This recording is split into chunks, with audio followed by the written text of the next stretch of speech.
Impossible de me rappeler comment nous avions atterri dans ce cimetière. Je me souviens seulement que le ciel s'était brusquement assombri et que nous nous étions retrouvés là. J'étais avec ma sœur Suzanne. Nous avancions le long de vieilles pierres tombales, craquelées, moussues et délabrées. C'était l'été, mais un brouillard gris et humide recouvrait tout et rendait l'air frisquet. Je frissonnais et resserrais ma veste. « Suzanne, attends !» criai-je. Comme d'habitude, elle marchait loin devant moi. Elle raffole des cimetières. « Où es-tu » hurlai-je encore. En scrutant le brouillard, je finis par apercevoir sa silhouette qui s'arrêtait toutes les 3 secondes pour examiner les tombes. Une croix gisait à mes pieds, j'en déchiffrais l'inscription. En mémoire de John, fils de Daniel et de Sarah Knapp, décédé le 25 mars 1766 à l'âge de 12 ans et 22 jours. Curieux, pensai-je, ce garçon avait à peu près mon âge quand il est mort. J'ai eu 12 ans en février, Suzanne en a eu 11, le même mois. Un vent mordant s'était levé. Je cherchais ma sœur des yeux parmi les tombes, mais l'épais brouillard l'avait à nouveau engloutie. « Suzanne, où es-tu » Sa voix me répondit, lointaine. Elle semblait flotter dans les airs. « Je suis là, Jerry. »« Où » Je me frayai un chemin à travers les feuillages. Le vent tourbillonnait autour de moi. On ne voyait rien à plus de 2 mètres. Soudain, un long hurlement s'éleva, tout proche. « Ce doit être un chien » murmurai-je. J'essayais de me rassurer, mais je ne me sentais pas tranquille. « Jerry !» La voix de Suzanne me parut distante, à des milliers de kilomètres. J'avançai encore un peu, puis je pris appui sur une pierre plus haute que les autres, espérant mieux distinguer ce qui m'entourait. Je mis mes mains en porte-voix et l'appelai. « Tu n'es pas dans la bonne direction !» cria ma sœur. « Je suis par ici. »« Super, merci pour la précision !» bougonnai-je. Si seulement j'avais une sœur fanat de foot, manque de chance, elle se passionne pour les cimetières. Le vent faisait un drôle de bruit, comme s'il aspirait tout sur son passage. Un tourbillon de feuilles, de poussière et de terre me gifla. Je fermai les yeux. Quand je les rouvris, j'aperçus Suzanne tranquillement penchée sur une petite tombe. « Il commence à faire nuit, dis-je. Viens, on s'en va. » Je tournai les talons et fis un pas, lorsque soudain quelque chose agrippa ma cheville. C'était une main qui sortait de terre près de la tombe. Je glapis de terreur. Suzanne se mit à hurler elle aussi, tandis que d'un violent coup de pied, je parvins à me libérer. « Fichons camp !» ordonnai-je. C'est alors que d'autres mains surgirent du sol de tous côtés. Des mains vertes qui faisaient... Elles s'étiraient pour tenter de nous attraper. J'obliquai sur la gauche. Je revenais sur la droite. « Plus vite, Suzanne, plus vite !» lançai-je à ma sœur. J'entendais le bruit de ses pas derrière moi, quand tout à coup, elle poussa un cri d'épouvante. « Jerry, elles m'ont attrapé !» Je me retournai. 2 grandes mains étaient nouées autour de ses chevilles. « Jerry, je t'en supplie, viens m'aider. Elles ne veulent pas me lâcher. » J'inspirai à fond et me ruai vers elles. « Accroche-toi à moi !» Je me mis à donner des coups de pied dans les mains, aussi fort que je le pouvais, mais elles ne lâchaient pas prise. « Je ne peux pas bouger !» gémit ma sœur. Brusquement, la terre se mit à trembler près de mes pieds. Je regardai le sol et vis éclore d'autres mains. J'agrippai la taille de Suzanne. « Remue-toi !» hurlai-je d'un ton frénétique. « Je ne peux pas. »« Si, tu peux.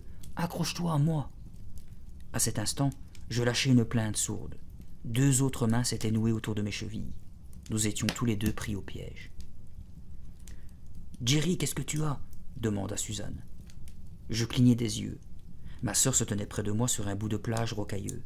Je regardais fixement la calme étendue de l'océan qui nous faisait face et je secouais la tête. Ouh, quelle horreur! J'ai refait le même cauchemar qu'il y a quelques mois. Ça se passait dans un cimetière comme celui-là, expliquai-je en montrant du doigt celui que nous avions découvert à la lisière du bois de pin. Dans mon rêve, des mains vertes sortaient de terre pour attraper nos chevilles. « Burk !» fit ma sœur. Elle releva les mèches sombres qui tombaient sur son visage. Suzanne et moi, nous nous ressemblons beaucoup. Même cheveux châtains, même taches de rousseur sur le nez, mêmes yeux noisettes. Seule différence, ma sœur a des fossettes quand elle sourit. Pas moi. Une chance. Peut-être que tu as refait ce rêve parce que tu n'es pas rassuré, suggéra-t-elle d'un air pensif. Je veux dire, à l'idée de passer un mois entier loin de la maison. C'est possible, nous ne sommes jamais partis si longtemps. Mais qu'est-ce qui pourrait bien nous arriver ici? Brad et Agatha sont vraiment super. Brad Sadler était un cousin éloigné, plus exactement un très vieux cousin éloigné. Papa nous avait dit que Brad et sa femme, Agatha, étaient déjà vieux quand ils étaient petits. Mais malgré leur grand âge, ils étaient restés tous les deux alertes et pleins d'énergie. Quand ils nous avaient invités à passer le mois d'août chez eux en Nouvelle-Angleterre, dans leur vieille maison proche de la plage, Suzanne et moi avions accepté avec enthousiasme. Nous étions arrivés le matin même par le train. Brad et Agatha nous attendaient sur le quai. Ils nous avaient ramenés chez eux en voiture à travers les Pinèdes. Une fois dans la maison, nous avions déballé nos affaires et bu de grands bols de soupe de poisson. Agatha avait alors proposé gentiment « Si vous alliez jeter un coup d'œil aux alentours, il y a des tas de choses à découvrir. » Voilà comment nous avions échoué là, histoire d'explorer le coin. Suzanne attrapa mon bras. « Et retournons en arrière pour visiter ce petit cimetière, » suggéra-t-elle avec fougue. Je ne sais pas. Le cauchemar était encore très présent à mon esprit. Allez, viens, il n'y aura pas de main verte, je te le promets, et je suis sûr que je vais trouver quelques tombes superbes à décalquer. Ma sœur s'intéresse à une foule de choses bizarres, mais le décalcage des tombes est tout de même l'un de ses dadas les plus étranges. Elle pose une feuille de papier de riz sur la pierre et frotte l'inscription avec un crayon spécial, un pastel gras. « Viens, Jerry, répéta-t-elle, ne sois pas poule mouillée. » Je la suivis.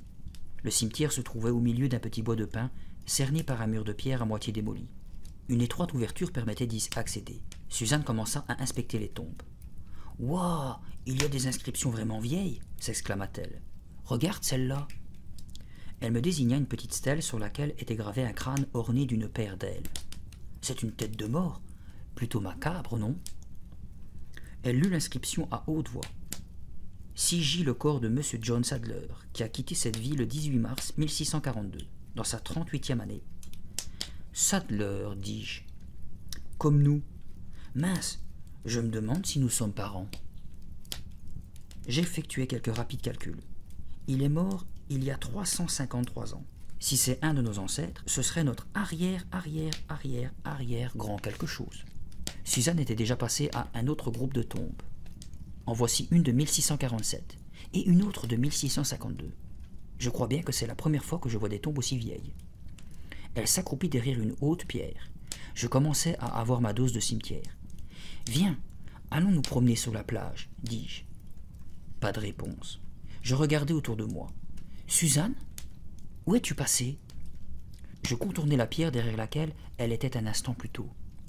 Personne. Suzanne avait disparu. « Suzanne ?» La brise venue de l'océan agitait doucement les branches des pins au-dessus de moi. « Suzanne, arrête tes blagues, d'accord ?» J'avançai de 2 ou 3 pas. « Tu sais que je n'aime pas ça. » La tête de ma sœur surgit de derrière une stèle, à 3 mètres environ de l'endroit où j'étais. « Pourquoi? Tu as peur ?» Son sourire éclatant me déplut au plus haut point. « Moi, peur? Jamais, répliquai-je. »« D'accord, on s'en va, trouillard. Mais je te préviens, je reviens demain. » Elle me suivit hors du cimetière et je repris le chemin de la plage. Soudain, elle s'arrêta en s'exclamant. « Oh, regarde ça !» Elle se baissa pour cueillir une minuscule fleur jaune et blanc qui poussait entre 2 rochers. « C'est un œuf au plat. Drôle de nom pour une fleur sauvage, hein ?» Les fleurs sauvages sont le deuxième dada de Suzanne Sadler. Elle adore les chercher et les faire sécher dans son herbier. Je poussai un soupir. Ma sœur me regarda et fronça les sourcils. « Qu'est-ce qui ne va pas encore ?» Nous nous arrêtons tout le temps. J'ai envie d'aller à la petite plage, celle dont Agatha nous a parlé. Nous pourrons nous baigner. D'accord, on y va, répondit-elle en levant les yeux au ciel. Il ne nous fallut pas longtemps pour la trouver. En guise de plage, il y avait en fait une étroite bande de sable, plus gris que jaune. Je regardai en direction de l'eau et aperçus une longue jetée rocheuse qui s'avançait dans l'océan. Je me demande à quoi elle sert, dit Suzanne. Elle permet de protéger la plage. J'allais me lancer dans une longue explication sur l'érosion des rivages quand Suzanne poussa un cri. « Hé, Jerry !» Elle me désigna un énorme amoncellement de rochers le long de la plage, juste après la jetée. Tout en haut, sur une plateforme, s'ouvrait une immense grotte sombre. « Viens, on va l'explorer !» s'écria ma sœur, pleine d'enthousiasme. « Non, attends !» Je venais de me rappeler ce que maman et papa m'avaient dit ce matin quand nous montions dans le train. Garde un œil sur Suzanne et empêche-la de se lancer dans n'importe quoi. Ça peut être dangereux, dis-je. Après tout, je suis le grand frère et je suis censé être le plus raisonnable. Elle fit une grimace.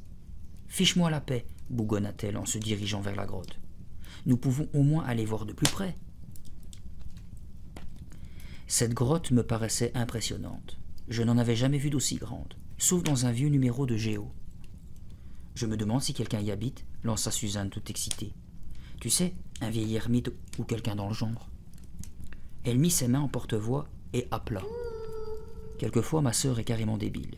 Franchement, si vous étiez un vieil ermite vivant dans une grotte, est-ce que vous répondriez à quelqu'un qui vous appelle en criant « Ouh » Suzanne recommença.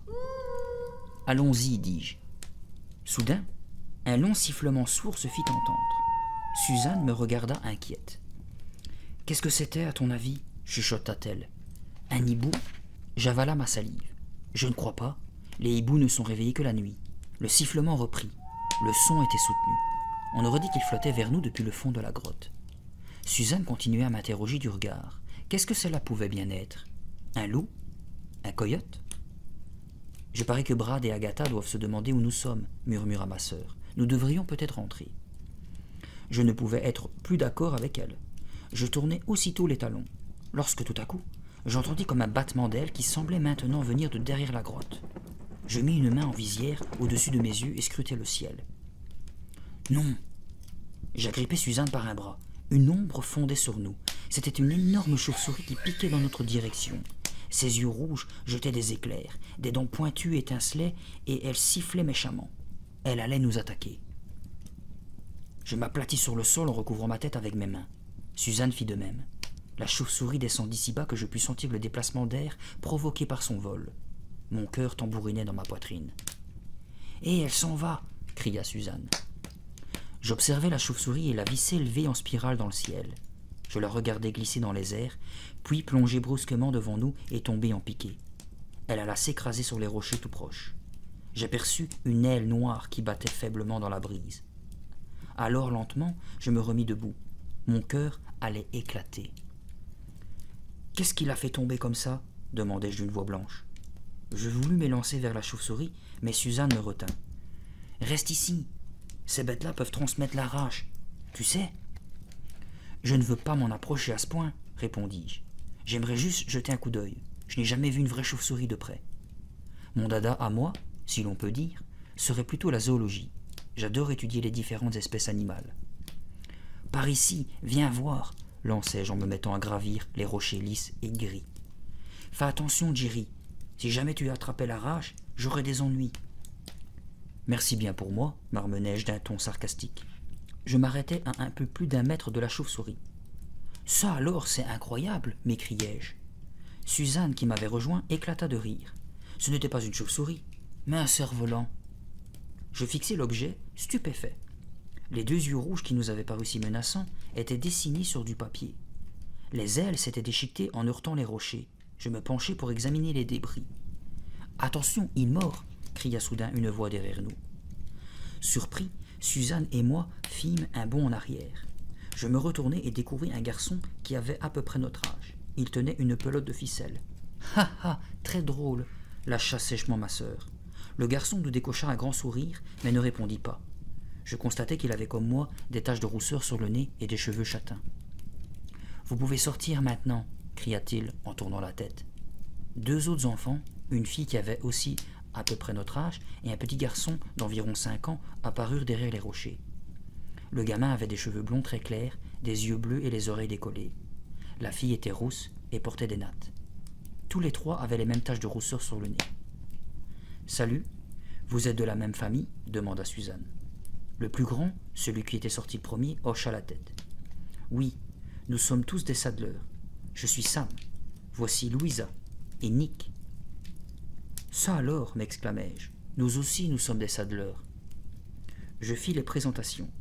Sam ne parut pas étonné. « Les Sadlers, ce n'est pas ce qui manque par ici, » marmonna-t-il.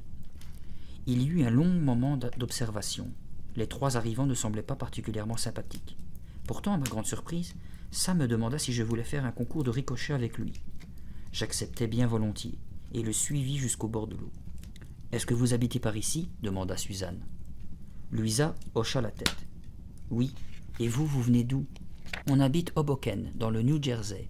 Nous sommes en vacances pour un mois chez nos cousins, » expliqua Suzanne. « Ce sont des Sadlers aussi.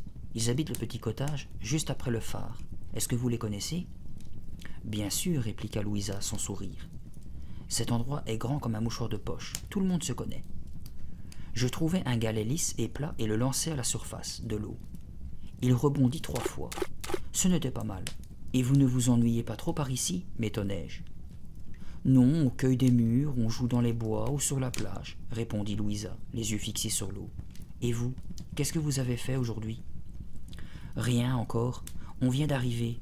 Mais nous avons déjà été attaqués par une chauve-souris géante, dis-je avec une grimace faussement effrayée. Il se mit à rire. Moi, je pense aller au cimetière pour relever des empreintes de pierres tombales et ramasser des fleurs pour mon herbier, déclara Suzanne.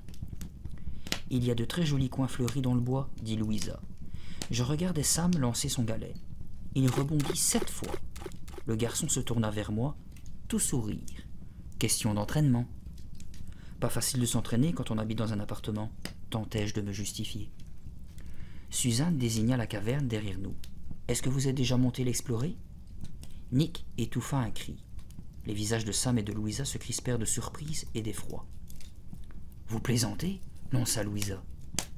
Nous ne nous approchons jamais de cet endroit, déclara Sam d'un ton plus doux, tout en jetant un coup d'œil à sa sœur. Jamais, insista Suzanne. Tous 3 secouèrent la tête. Pourquoi, s'étonna-t-elle. Qu'est-ce que cette grotte a de si extraordinaire? J'intervins à mon tour. Oui, pourquoi n'allez-vous jamais par là-bas? Les yeux de Louisa s'élargirent de frayeur. Est-ce que vous croyez aux fantômes? Demanda-t-elle tout à coup. Croire aux fantômes? S'exclama Suzanne. Sûrement pas. Je restai silencieux. Je savais bien que les fantômes n'existaient pas, mais si tous les scientifiques se trompaient? Il y a tant d'histoires de fantômes de par le monde. C'est peut-être pour cela que j'ai peur, parfois, quand je me trouve dans des endroits étranges. Finalement, je pense que j'y crois un peu. Bien sûr, je ne l'avouerai jamais devant Suzanne. Elle a un esprit tellement scientifique qu'elle se moquerait de moi du matin au soir. Les 3 enfants Sadler se serraient les uns contre les autres. « Allez, reprit Suzanne. Est-ce que vous y croyez vraiment, vous ?» Louisa s'avança d'un pas. Sam tenta de la retenir, mais elle repoussa sa main. « Si vous vous approchez de cette grotte, vous pourriez changer d'avis, dit-elle, en plissant les paupières. « Tu veux dire qu'il y a des fantômes là-dedans ?» demandai-je. « Qu'est-ce qu'ils font? Est-ce qu'ils sortent la nuit ?» Louisa allait répondre, mais Sam l'interrompit. « On doit partir maintenant, » déclara-t-il en poussant sa sœur et son frère devant lui. « Et attendez, protestai-je, on aimerait bien en savoir plus. » Mais ils s'éloignèrent à toute vitesse. Sam, furieux, cria après sa sœur. Je suppose qu'il lui en voulait d'avoir parlé des fantômes. Ils disparurent à l'autre bout de la plage. À ce moment-là, le même sifflement sourd retentit. Suzanne me regarda. « C'est le vent, dis-je, sans y croire. Si nous interrogions Brad et Agatha au sujet de cette grotte. » Bonne idée, approuva Suzanne. Pour une fois, elle n'avait pas l'air trop rassurée. La maison de Brad et Agatha n'est pas tout près de la plage. Elle se dresse toute seule à la lisière du bois de pin, la façade tournée vers le phare. Je courus jusqu'à la porte et entrai précipitamment. Je jetai un coup d'œil dans le salon. Personne. Suzanne me rejoignit. « Est-ce qu'ils sont ici ?» « Je ne crois pas, répondis-je en regardant autour de moi. Je passai dans la cuisine, petite et étroite. Au-delà se trouvait l'ancien cagibi où je devais dormir. La chambre de Brad et Agatha était en haut, ainsi que celle où ma sœur s'était installée. Elle avait de la chance. Un petit escalier extérieur menait de sa pièce au jardin situé derrière la maison. Suzanne regarda par la fenêtre. « Ils sont là, cria-t-elle, dans le jardin. » J'aperçus Brad courbé sur un plant de tomates. Agatha, elle, étendait du linge. Ils avaient tous les 2 les cheveux très blancs, et leurs yeux pâles semblaient fatigués. Ils étaient si frêles, si fragiles. À eux 2, ils ne devaient pas peser plus de 60 kilos. « Où êtes-vous allés tous les 2 ?» demanda Agatha en nous voyant arriver. « Nous avons exploré la plage, » répondis-je. Je m'agenouillai près de Brad. La première phalange manquait à 2 doigts de sa main gauche. Il nous avait expliqué qu'il s'était fait prendre dans un piège à loup quand il était jeune. « Nous avons trouvé une vieille grotte au milieu des rochers, » racontai-je encore. « Est-ce que vous la connaissez ?» Brad poussa un grognement et continua à chercher des tomates mûres. Elle donne en plein sur la plage et la grande jetée de rochers, ajouta Suzanne. On ne peut pas la manquer. Les doigts d'Agatha frémirent sur la corde. Il est presque l'heure de dîner, dit-elle, en ignorant notre interrogatoire au sujet de la grotte. Si tu venais m'aider, Suzanne. Ma sœur me jeta un coup d'œil et haussa les épaules. Je me tournai de nouveau vers Brad, prêt à lui poser d'autres questions, mais il me tendit son panier rempli de tomates. Porte ceci à Agatha, veux-tu? Bien sûr, répondis-je en suivant ma sœur à l'intérieur. Je posai le panier sur le petit comptoir de la cuisine. Suzanne disposa les couverts sous la table de la salle de séjour, et tout le monde s'installa pour dîner. Pendant tout le repas, j'écoutais Agatha et Suzanne parler de fleurs des champs pour savoir si la question de la grotte allait ressurgir. Mais non, pas un mot là-dessus. Je commençai à me demander pourquoi nos vieux cousins refusaient d'aborder ce sujet. Après le dîner, Brad prit un jeu de cartes et nous montra comment jouer au whist. C'est un jeu très démodé dont je n'avais jamais entendu parler. Le vieil homme prit grand plaisir à nous enseigner les règles. Je jouais avec lui contre Agatha et Suzanne. Chaque fois que je me mélangeais les pédales, ce qui arrivait assez souvent, il pointait son index vers moi en signe d'avertissement. Je pense que cela lui évitait d'avoir à parler. Après la partie, tout le monde alla se coucher. Il était encore tôt, mais je m'en moquais. La journée avait été longue et j'étais heureux de pouvoir me reposer. Le lit avait beau être dur, je m'endormis dès que ma tête toucha l'oreiller. Le lendemain matin, Suzanne m'entraîna dans les bois pour ramasser des plantes sauvages. « Qu'est-ce que tu cherches cette fois ?» lui demandai-je en écartant du bout du pied des tas de feuilles sèches. « Des flûtes indiennes, » répondit ma sœur. « Ça ressemble à des petits os d'un blanc rosé qui pointent hors de la terre. On les appelle aussi plantes aux cadavres, parce qu'elles poussent sur les restes d'autres plantes mortes. »« Berk, c'est dégoûtant ton truc. » Ma sœur continua néanmoins ses cours de sciences naturelles. Les flûtes indiennes ne poussent que dans des endroits très sombres. Elles ressemblent plus à des champignons qu'à des plantes. Elle chercha pendant quelques minutes en faisant des cercles de plus en plus grands. Le plus étrange, reprit-elle, c'est qu'en séchant, elles deviennent toutes noires. C'est pour cela que j'ai envie d'en mettre quelques-unes dans mon album. Je continuais à écarter les feuilles. Je dois reconnaître qu'elle avait réussi à m'accrocher avec ses histoires.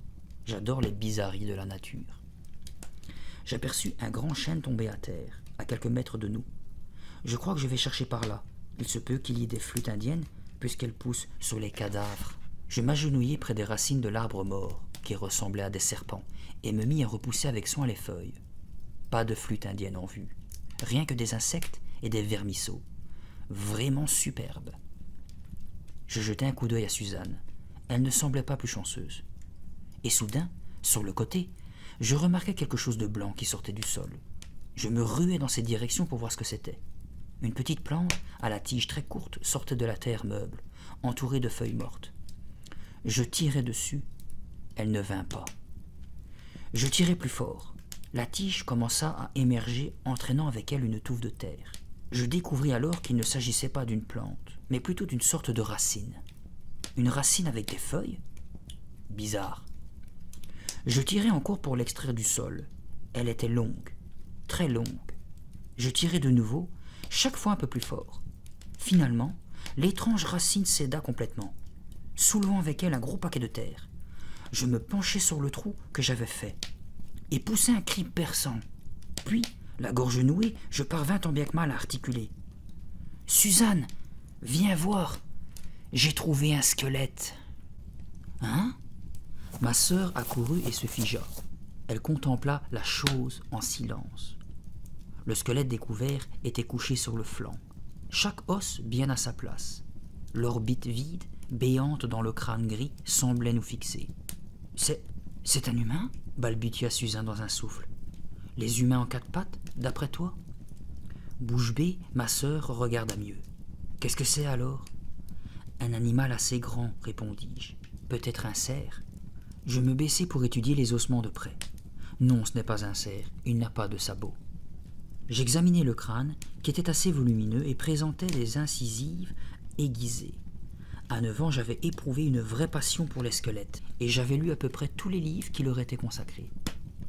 À mon avis, dis-je, il s'agit d'un chien. Un chien ? Répéta Suzanne. Oh, pauvre petit toutou, tu as une idée de la façon dont il est mort ?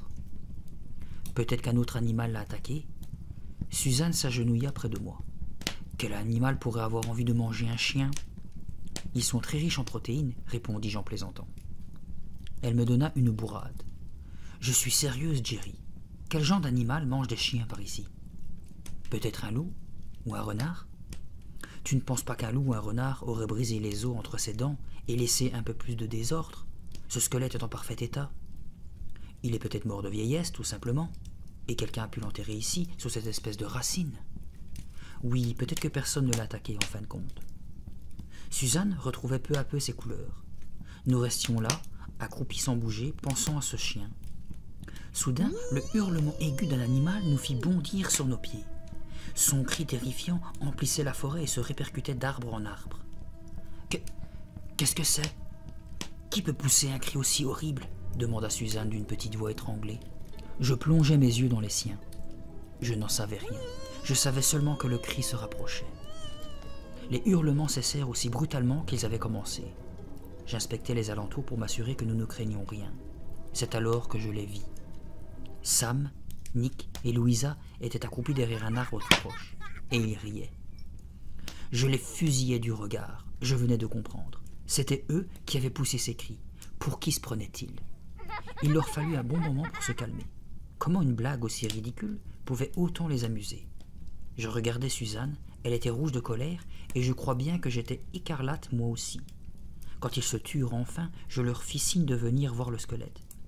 Et là, leur joyeuse humeur se transforma en stupéfaction. Sam ouvrit des yeux grands comme des soucoupes. Louisa poussa un cri.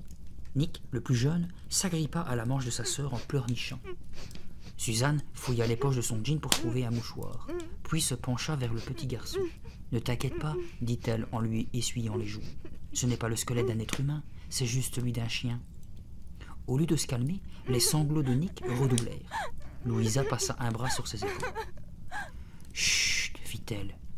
Ce n'est rien. » Mais Nick semblait inconsolable. Je sais ce qui est arrivé à ce chien, lâcha-t-il d'une voix saccadée.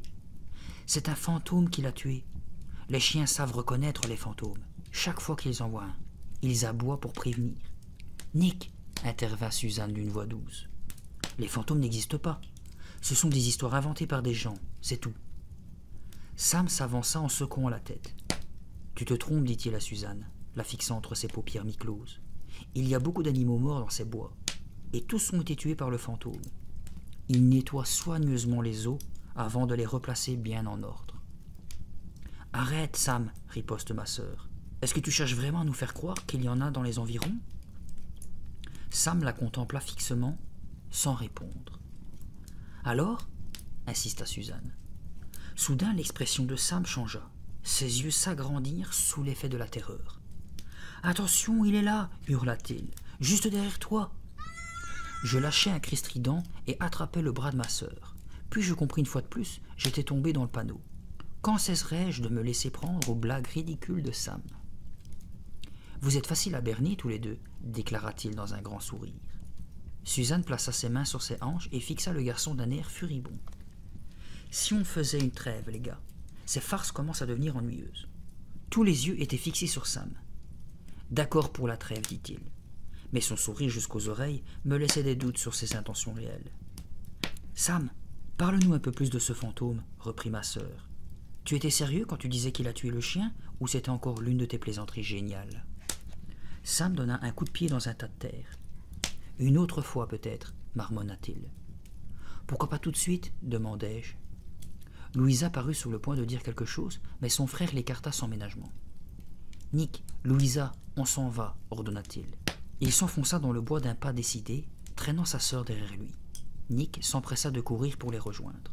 « Au revoir !» cria Louisa. « À plus tard !»« Tu as vu ça ?» me lança Suzanne. « Ils croient vraiment qu'il y a un fantôme ici, et ils n'ont pas envie d'en parler apparemment. » J'examinais encore le squelette, couché si soigneusement et si proprement dans la terre. Chacun de ses os avait été nettoyé à la perfection par un revenant. Ces mots ne cessèrent de tourner dans ma tête. Un instant encore, je fixais les dents de l'animal fichées dans le crâne pâle, puis je tournai les talons. « Rentrons à la maison, » murmurai-je. Brad et Agatha étaient assis dans des fauteuils à bascule, à l'ombre d'un arbre de leur jardin. Agatha découpait des pêches dans un grand saladier en bois, et Brad la regardait faire.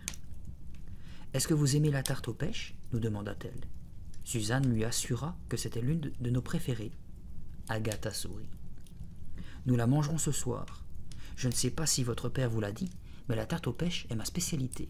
Alors, avez-vous trouvé des flûtes indiennes ?»« Pas exactement, répondis-je. Nous avons surtout trouvé le squelette d'un chien. » Les gestes d'Agatha se firent plus rapides. Le couteau glissait sur son pouce. Les tranches de pêche devenaient moins régulières. « Mon Dieu !» marmonna-t-elle. « Quel genre d'animal peut s'en prendre à un chien ?» demanda Suzanne. « Est-ce qu'il y a encore des loups ou des coyotes par ici ?»« Je n'en ai jamais vu, » intervint Brad d'un ton sec. « Alors comment expliquez-vous ce squelette ?» insistai-je. « En plus, il est intact et les os sont d'une propreté absolue. » Agatha et Brad échangèrent un regard inquiet. « Je ne sais pas, » déclara Agatha, dont les gestes devenaient de plus en plus saccadés. « As-tu une idée, Brad ?» Son mari se balança une bonne minute dans son fauteuil. « Je n'en sais fichtre rien, bougonna-t-il enfin. « Sympa, ça va beaucoup m'aider, pensai-je.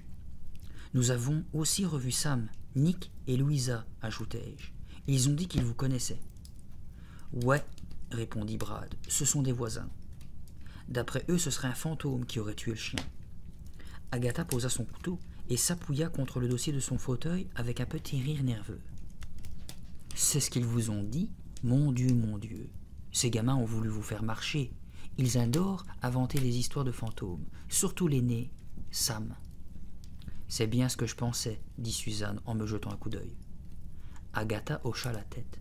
« Ce sont de gentils enfants. Vous devriez les inviter à jouer avec vous de temps en temps. Vous pourriez aller chercher des myrtilles ensemble. » Brad se racla la gorge. Ses yeux pâles m'observaient.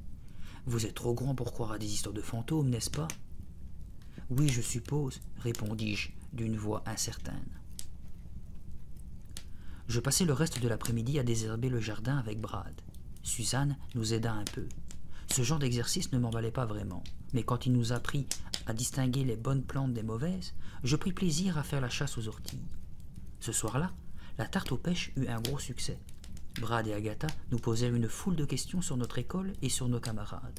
Ils voulaient tout savoir. Après le repas, Brad nous proposa une autre partie de whist. Cette fois, je m'en tirais bien mieux. Il ne me menaça de son index que 2 ou 3 fois.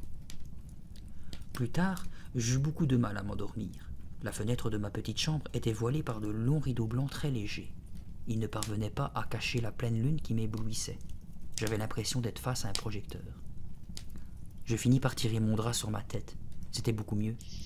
Je fermai les yeux, écoutant les criquets qui faisaient un raffut de tous les diables. Soudain, j'entendis un bruit sourd, comme si quelqu'un avait donné un coup dans le mur extérieur. Probablement une branche, me dis-je. Il y eut un autre coup. Une sourde inquiétude commençait à me nouer l'estomac.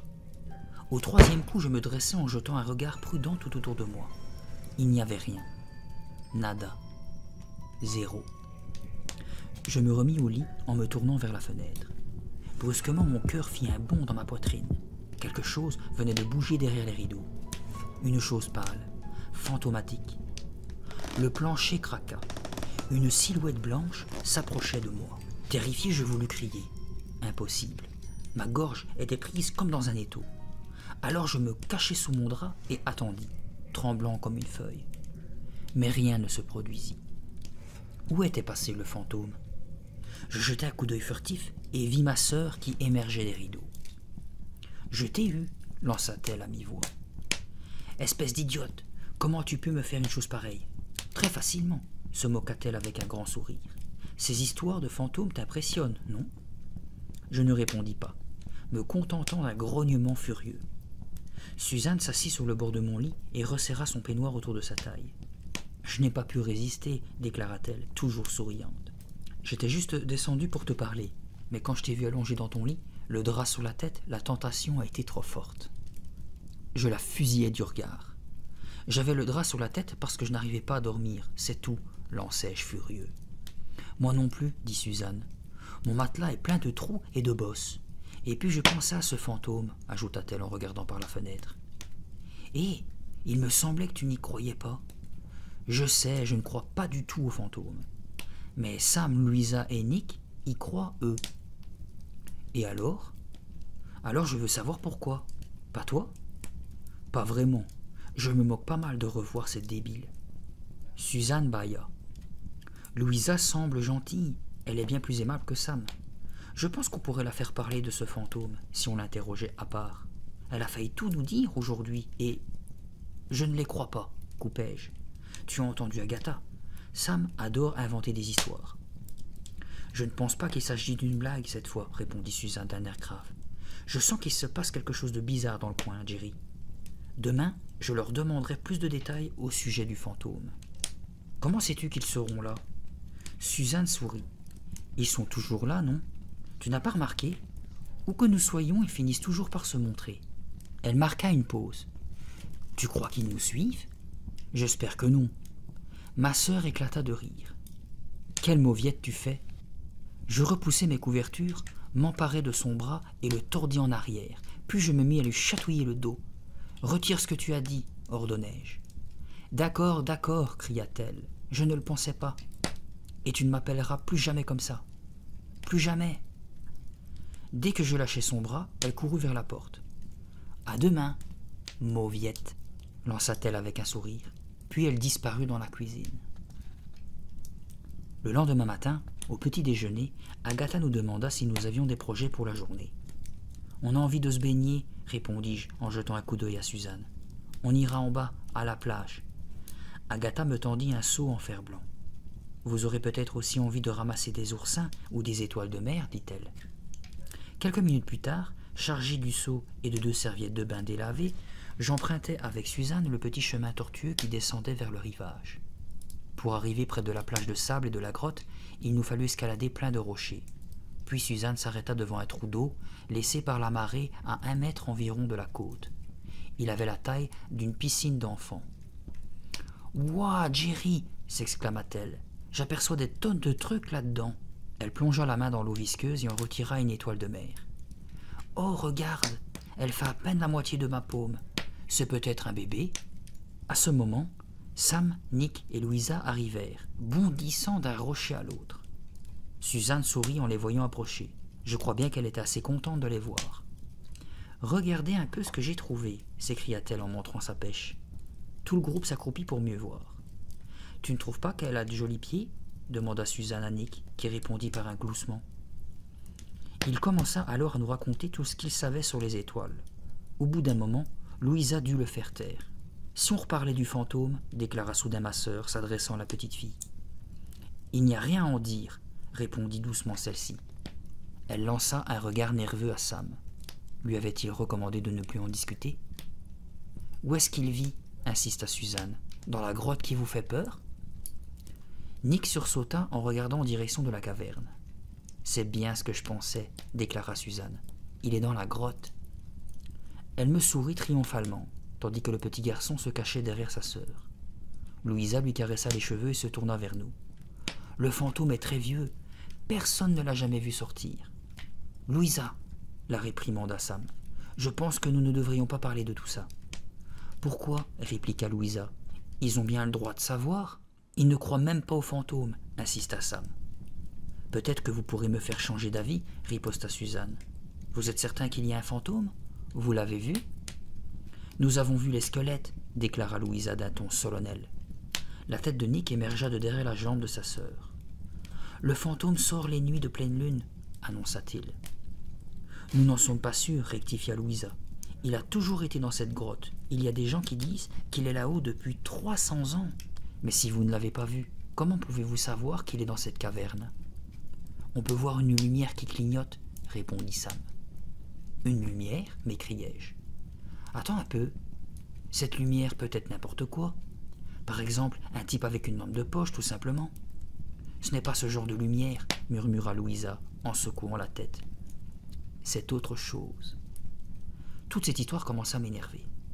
Écoutez, dis-je, une lumière qui clignote et un squelette de chien, ce n'est pas assez pour me convaincre. Je pense que vous essayez encore de nous faire peur, comme hier. Mais cette fois, je ne me laisserai pas piéger. Pas de problème, marmonna Sam en fronçant les sourcils. Personne ne vous oblige à nous croire.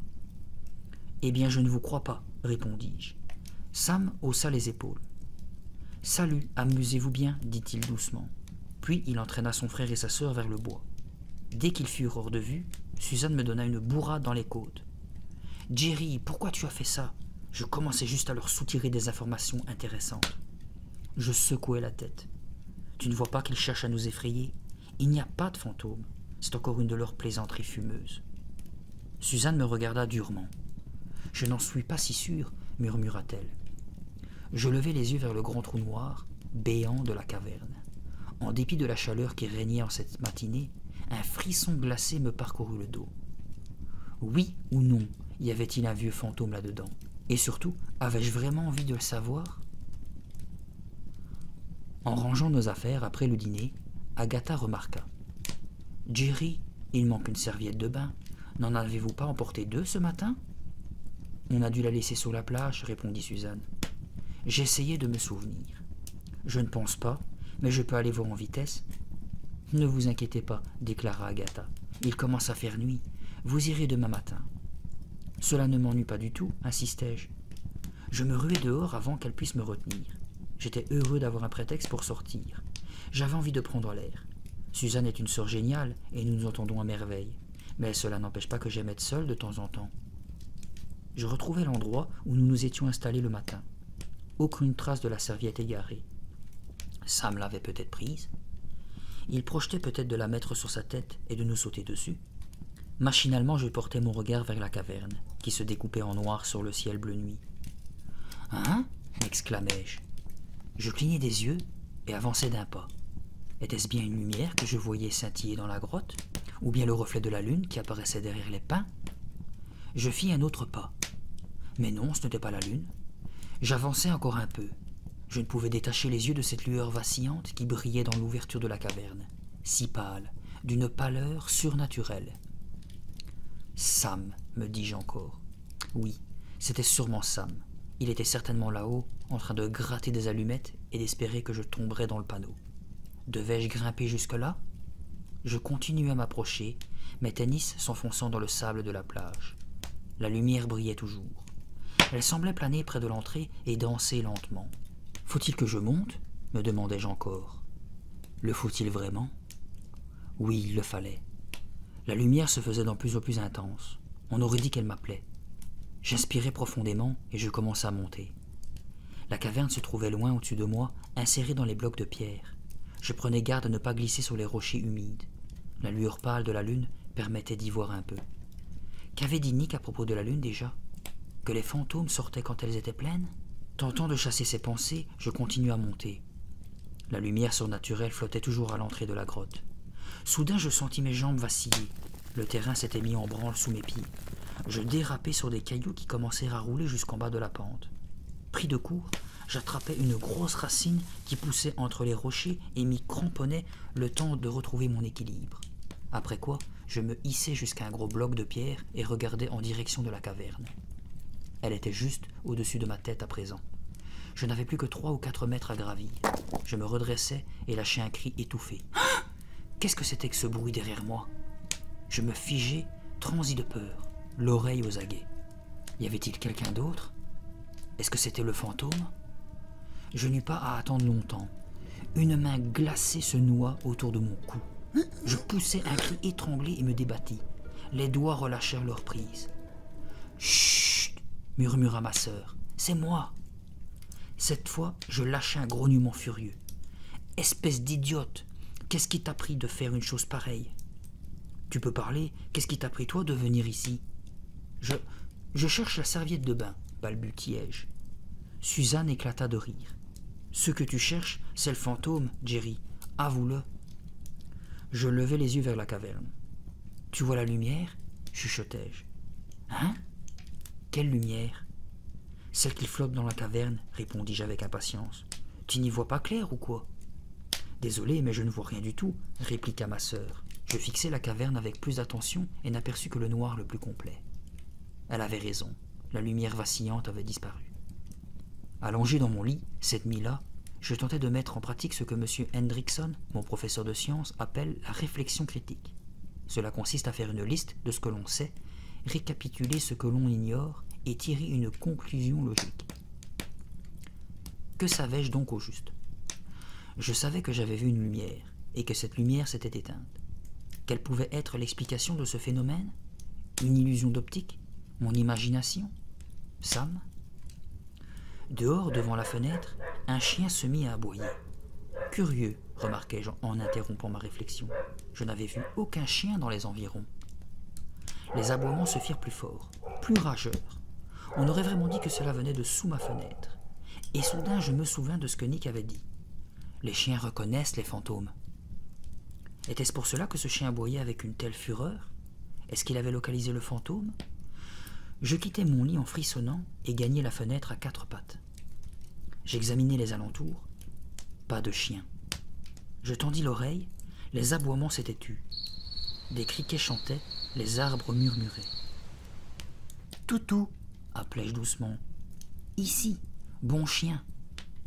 Pas de réponse. Je frissonnai de nouveau. À présent, le silence était complet. « Qu'est-ce qui se passe par ici ?» me demandai-je. Le soleil matinal n'était encore qu'une boule rouge très basse dans le ciel, et nous nous approchions, ma sœur et moi, du nid de mouettes qu'elle avait repéré la veille. Observer les oiseaux est le dada numéro 3 de Suzanne Sadler. Accroupis, nous regardions de tous nos yeux. À 4 ou 5 mètres de nous, la mère mouette s'efforçait de ramener ses 3 petits dans le nid. Elle criait bruyamment et les pourchassait d'abord dans une direction, puis dans une autre. « Ces bébés ne sont-ils pas mignons ?» chuchota Suzanne. « Avec leur duvet gris tout ébouriffé, on dirait des peluches, tu ne trouves pas ? Ils me font plutôt penser à des rats. » Suzanne me donna un coup de coude. Après les avoir observés en silence pendant quelques minutes, elle me demanda « Si tu me reparlais de ce chien qui aboyait la nuit dernière, je n'arrive pas à croire que je ne l'ai pas entendu. » « Il n'y a rien d'autre à dire, répondis-je d'un ton crispé. Quand je me suis approché de la fenêtre, il s'est tu. Au bout de la plage, j'aperçus soudain les enfants Sadler qui marchaient pieds nus au bord de l'eau. D'un bond, je me mis debout. « Qu'est-ce qu'il y a » cria Suzanne. « Je veux leur parler de la lumière. »« Attends-moi » glapit ma sœur en descendant tant bien que mal derrière moi. En m'approchant, je vis que Sam portait 2 ou 3 vieilles cannes à pêche et Louisa un seau plein d'eau. « Salut » nous lança-t-elle d'un ton chaleureux. « Vous avez pris quelque chose » demandai-je. « Non » répondit Sam, « nous n'avons pas encore pêché. »« Qu'a-t-il dans votre seau alors ?» Nick se glissa entre eux et tira de l'eau un petit poisson argenté. « Du fretin, dit-il, on s'en sert pour appâter. » Je me penchai pour regarder dans le seau. Des dizaines de petits poissons d'argent y grouillaient. Je poussai un sifflement admiratif. « Vous voulez venir avec nous » demanda Louisa. J'échangeai regard avec Suzanne. Voilà peut-être une occasion de parler de la lumière que j'avais aperçue dans la caverne. « Bien sûr, répondis-je, pourquoi pas ?» Nous longions un sentier sablonneux qui descendait jusqu'à la mer. « En général, par ici ça mord bien, » déclara Sam. Il sortit un petit poisson du seau, cala sa canne à pêche contre sa jambe, accrocha l'appât à l'hameçon avec une adresse d'expert et me tendit le tout. Le poisson s'agitait désespérément. « Tu veux essayer ?» me proposa-t-il. Je me demandais pourquoi il se montrait aussi gentil avec moi, tout à coup. Louisa lui avait-elle fait la leçon, ou me préparait-il une autre farce? Je veux bien, répondis-je. Qu'est-ce que je dois faire? Sam me montra comment lancer la ligne. Mon premier essai ne fut pas fantastique. Elle atterrit à 30 cm du bord. Sam rit et la lança une deuxième fois pour moi. Ne t'inquiète pas, dit-il en me rendant la canne. Il faut de la pratique pour arriver à bien lancer. Ce Sam-là était bien différent du Sam que j'avais vu jusqu'alors. Peut-être lui fallait-il simplement un peu de temps pour se familiariser avec les gens. « Et maintenant, qu'est-ce que je fais ?» demandai-je. « Tu continues à jeter et à ramener, » m'expliqua-t-il. « Et si tu sens que quelque chose tire, crie. » Sam se tourna vers Suzanne. « Tu veux essayer aussi ?»« Bien sûr, » répondit-elle. Sam s'apprêtait à accrocher l'appât à l'hameçon, mais Suzanne l'arrêta. « Laisse, dit-elle, je peux me débrouiller seule. » Sam recula et céda la place à ma sœur. En fait, je crois qu'elle bluffait. Je ne l'avais jamais vue empaler quoi que ce soit de vivant sur un crochet et elle détestait tout ce qui était visqueux. Suzanne lança sa ligne sans aucune aide. J'allais encore l'accuser de frimer quand son fil s'en mêla aux branches au-dessus de nos têtes. Le poisson appât se détacha de l'hameçon et tomba dans les cheveux de ma sœur. Aussitôt, elle poussa un cri strident, battit des bras et expédia le poisson dans la mer. Sam s'écroula de rire sur un rocher, et tout le monde l'imita. Cela semblait être l'occasion idéale pour aborder le sujet de la caverne. « Vous savez quoi, lançai-je. La nuit dernière, je suis descendu à la plage et j'ai vu dans la caverne cette lumière vacillante dont vous nous avez parlé. Le sourire de Sam disparut immédiatement. Tu l'as vu? Les yeux de Louisa s'agrandirent. Elle semblait très inquiète. Tu n'es pas entré, n'est-ce pas? Je t'en prie, dis-moi que non. Non, je ne suis pas entré, répondis-je. C'est vraiment dangereux, reprit Louisa. Vous ne devez pas essayer de grimper là-haut. Oui, vraiment, dit Sam. Je jetai un coup d'œil à Suzanne et devinai ses pensées. Ces 3 enfants étaient terrifiés. La caverne les terrorisait. Pourquoi? Je n'en savais rien. Je n'étais sûr que d'une chose. Il fallait que je résolve ce mystère, coûte que coûte. Assis autour de la table ronde de la salle de séjour, nous dînions en silence. Brad s'évertuait à dégager de la pointe de son couteau les grains d'un épi de maïs pour les faire tomber dans son assiette et les manger avec sa fourchette. Brad, lançai-je en tripotant nerveusement mes couverts. Quelque chose m'intrigue à propos de la grotte. Suzanne me donna un léger coup de pied sous la table. Qu'est-ce qui t'intrigue? Demanda-t-il. Eh bien, nous avons vu une chose très étrange, déclarai-je d'un ton hésitant. Agatha se tourna vivement vers moi. Vous n'êtes pas entré dans cette grotte, n'est-ce pas? Non, répondis-je. Il ne faut pas y aller, insista-t-elle. C'est un endroit dangereux. Justement, c'est de cela que je voulais vous parler, repris-je. Je m'aperçus que tout le monde avait cessé de manger. Je continuai. La nuit dernière, quand je suis descendu chercher la serviette de bain, une lumière bizarre clignotait à l'intérieur de la caverne. Savez-vous ce que cela peut être? Brad m'observa, les paupières mi-closes. Ce n'est qu'une illusion d'optique, déclara-t-il d'un ton bref. Puis il reprit son épi et se remit à le triturer. Je décidai d'insister. Une illusion d'optique? Je ne comprends pas. Qu'est-ce que vous voulez dire? Patiemment, Brad posa son épi. Jerry, as-tu déjà entendu parler des aurores boréales? Bien sûr, répondis-je, mais cette lumière clignotante n'était rien d'autre que cela, coupa-t-il en terminant son repas. Je me tournai vers Agatha dans l'espoir qu'elle ajoute quelque chose. Elle répondit à mon attente. Cela se produit à certaines époques de l'année, expliqua-t-elle. Il y a de l'électricité dans l'air et le ciel tout entier est parcouru de banderoles lumineuses. Elle s'empara d'un plat et changea de sujet. Encore un peu de purée? Oui, merci. De nouveau, je sentis le pied de Suzanne heurter le mien sous la table. Je la regardai et secouai la tête. Brad et Agatha se trompaient. Cela ne pouvait pas être une aurore boréale. La lumière venait de la grotte, pas du ciel. Était-il vraiment sincère ou nous mentait-il délibérément? Après dîner, j'allais marcher sur la plage avec Suzanne. Des lambeaux de nuages gris flottaient devant la pleine lune. « Ils nous ont menti, dis-je, les mains enfoncées dans les poches de mon Bermuda. Brad et Agatha nous cachent quelque chose. Ils ne veulent pas que nous sachions la vérité au sujet de la caverne. »« Ils s'inquiètent, c'est tout, » répliqua ma sœur. « Ils ne veulent pas que nous risquions de nous blesser en montant là-haut. Ils se sentent responsables et... »« Suzanne, regarde !» m'exclamai-je, le doigt tendu vers la caverne. Cette fois-ci, Suzanne vit la lumière, elle aussi. Elle vacillait à l'entrée de la grotte, tandis que les nuages couvraient la lune et que le ciel s'obscurcissait. « Ce n'est pas une aurore boréale, murmurai-je. Il y a quelqu'un là-haut. »« Allons vérifier, » chuchota Suzanne. Sans perdre un instant, nous nous mîmes à grimper sur les rochers pour nous hisser vers la grotte. C'était comme si un aimant nous attirait. Il fallait que nous nous approchions assez près pour voir ce qui était à l'origine de cette étrange lumière mouvante. Derrière nous, les vagues de l'océan s'écrasaient sur les rochers les plus bas et leur écume bondissait dans toutes les directions. Nous étions presque au niveau de l'entrée de la grotte. La plage était loin au-dessous de nous. Et tout près, maintenant, la lumière vacillait toujours, comme suspendue dans les airs. Soudain, au moment où nous atteignions les derniers rochers, elle disparut mystérieusement. La grotte nous dominait, obscure. Plissant les paupières pour essayer de distinguer quelque chose, je crus voir une sorte de tunnel qui partait sur le côté. J'avançai d'un pas, Suzanne se colla à moi. Elle avait peur. « Alors » murmura-t-elle dans un souffle. « Allons-y, répondis-je. Mon cœur battait très fort pendant que nous nous enfoncions dans les ténèbres. Nos tennis glissaient sur le sol humide et lisse de la caverne. Une forte odeur de moisi me prit à la gorge, m'empêchant presque de respirer. « Hé !» criai-je quand Suzanne attrapa mon bras. « Regarde, la lumière !» Elle vacillait à nouveau au fond de la grotte. Serrés l'un contre l'autre, nous nous dirigeâmes dans sa direction.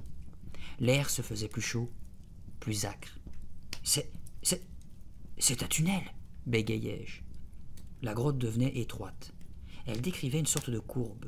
La lueur venait d'un point situé après le tournant. « Allons juste un petit peu plus loin, » chuchotai-je. Suzanne hésita. « Ce tunnel me donne la chair de poule, » avoua-t-elle. « Moi aussi, mais puisque nous sommes venus jusqu'ici, autant continuer. » À ce moment précis, je crus entendre un bruit doux, une sorte de frôlement. Suzanne n'avait rien remarqué. Je serrai sa main pour me donner du courage. Guidés par la lumière, nous avancions prudemment dans le tunnel. Non loin de nous, nous pouvions entendre le bruit régulier de gouttes d'eau tombant sur le sol. Il faisait de plus en plus chaud, l'air semblait saturé de vapeur. Soudain, le tunnel s'élargit brusquement en une salle circulaire, très profonde. J'entendis plus distinctement un frôlement assourdi qui ressemblait à un battement d'ailes. Il devenait de plus en plus fort. « Qu'est-ce que c'est » demanda Suzanne. Sa voix aiguë résonna contre les parois de la grotte. Avant que j'aie pu répondre, le frôlement s'amplifia en un horrible grondement. Je ne pus m'empêcher de crier, mais ma voix fut couverte par le vacarme assourdissant. Je levai les yeux, juste à temps pour voir le plafond noir de la caverne se fissurer et nous tomber dessus. Non !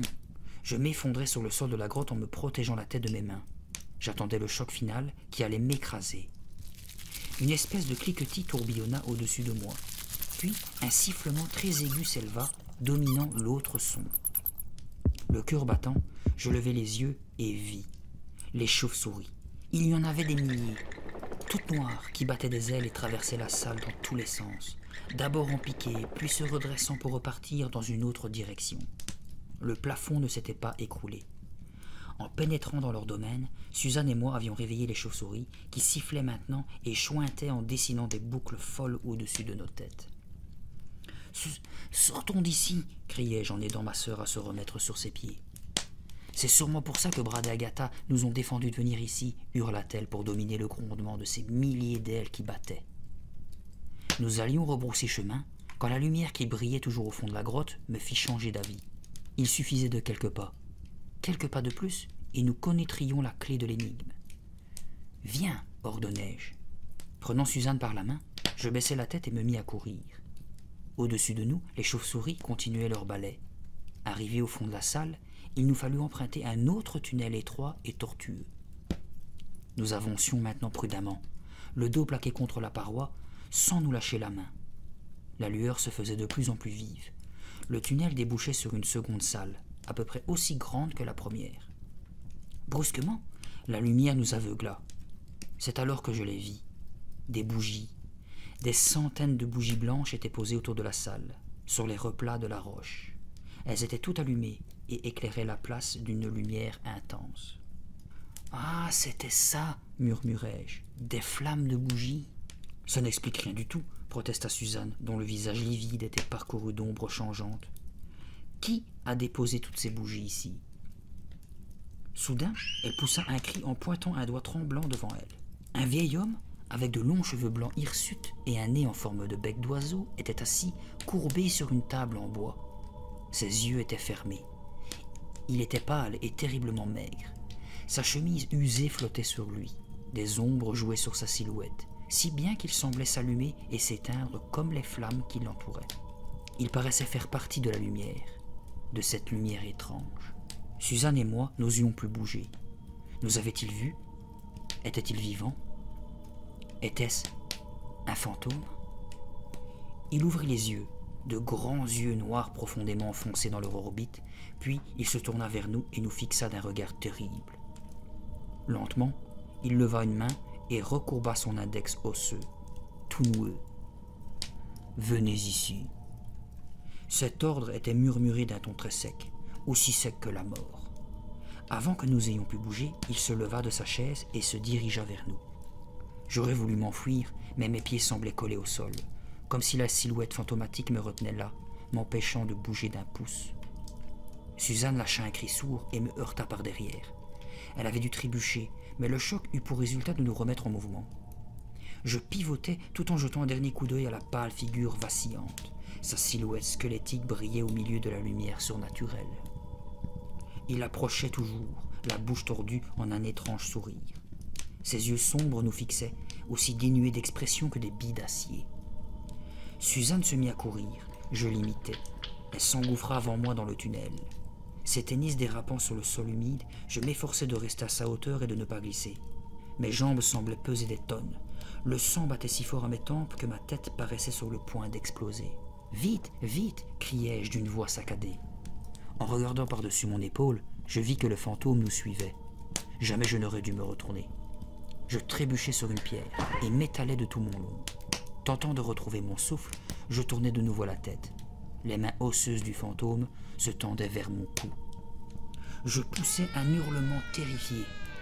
Tant bien que mal, je réussis à me remettre debout et esquiver les mains décharnées qui cherchaient à m'attraper. Suzanne, pétrifiée, observait la scène la bouche ouverte, les yeux agrandis par l'angoisse. Le fantôme grognait derrière moi, les bras écartés. Je ne sais comment, je retrouvai la force de courir. Je suivis Suzanne, retraversant à toute allure le tunnel étroit et tortueux, puis la salle aux chauves-souris, maintenant vide. Enfin, l'entrée de la grotte nous apparut. Il ne nous fallut que quelques instants pour redescendre parmi les rochers et retrouver la plage sablonneuse éclairée par la lune. Je ne pus m'empêcher de me retourner une dernière fois. L'entrée de la grotte était sombre maintenant. À bout de souffle, nous atteignîmes enfin la maison de nos vieux cousins. Je poussai la porte et entrai en trombe, Suzanne sur mes talons. La voix d'Agatha nous parvint de la cuisine. « Suzanne ? Jerry ? C'est vous ?» Elle parut sur le seuil, s'essuyant les mains sur un torchon à carreaux. « Eh bien, lança-t-elle, l'avez-vous trouvé, cette fois ?» Je le regardais, bouche bée, luttant encore pour retrouver mon souffle. « Trouver quoi? Le fantôme? Était-ce ça qu'Agatha nous demandait? »« Alors l'avez-vous trouvé ?» répéta-t-elle. « Avez-vous trouvé le drap de bain ?» Suzanne et moi partirent d'un grand éclat de rire, tandis qu'Agatha nous contemplait avec stupeur. Ce soir-là, à nouveau je n'arrivais pas à m'endormir. Je ne cessais de revoir le fantôme avec ses longues mèches blanches, ses yeux enfoncés et ses doigts osseux qui se tendaient vers moi. Et je me demandais si Suzanne et moi avions bien fait de ne pas en parler à Brad et Agatha. « Si nous leur avouons que nous ne sommes allés dans la grotte, nous risquons d'avoir des ennuis, avais-je dit à ma sœur. Et de toute façon, ils ne nous croiraient sûrement pas, avait ajouté Suzanne. Pourquoi les inquiéter? Ils sont si gentils avec nous, ils ne comprendraient pas que nous leur ayons désobéi.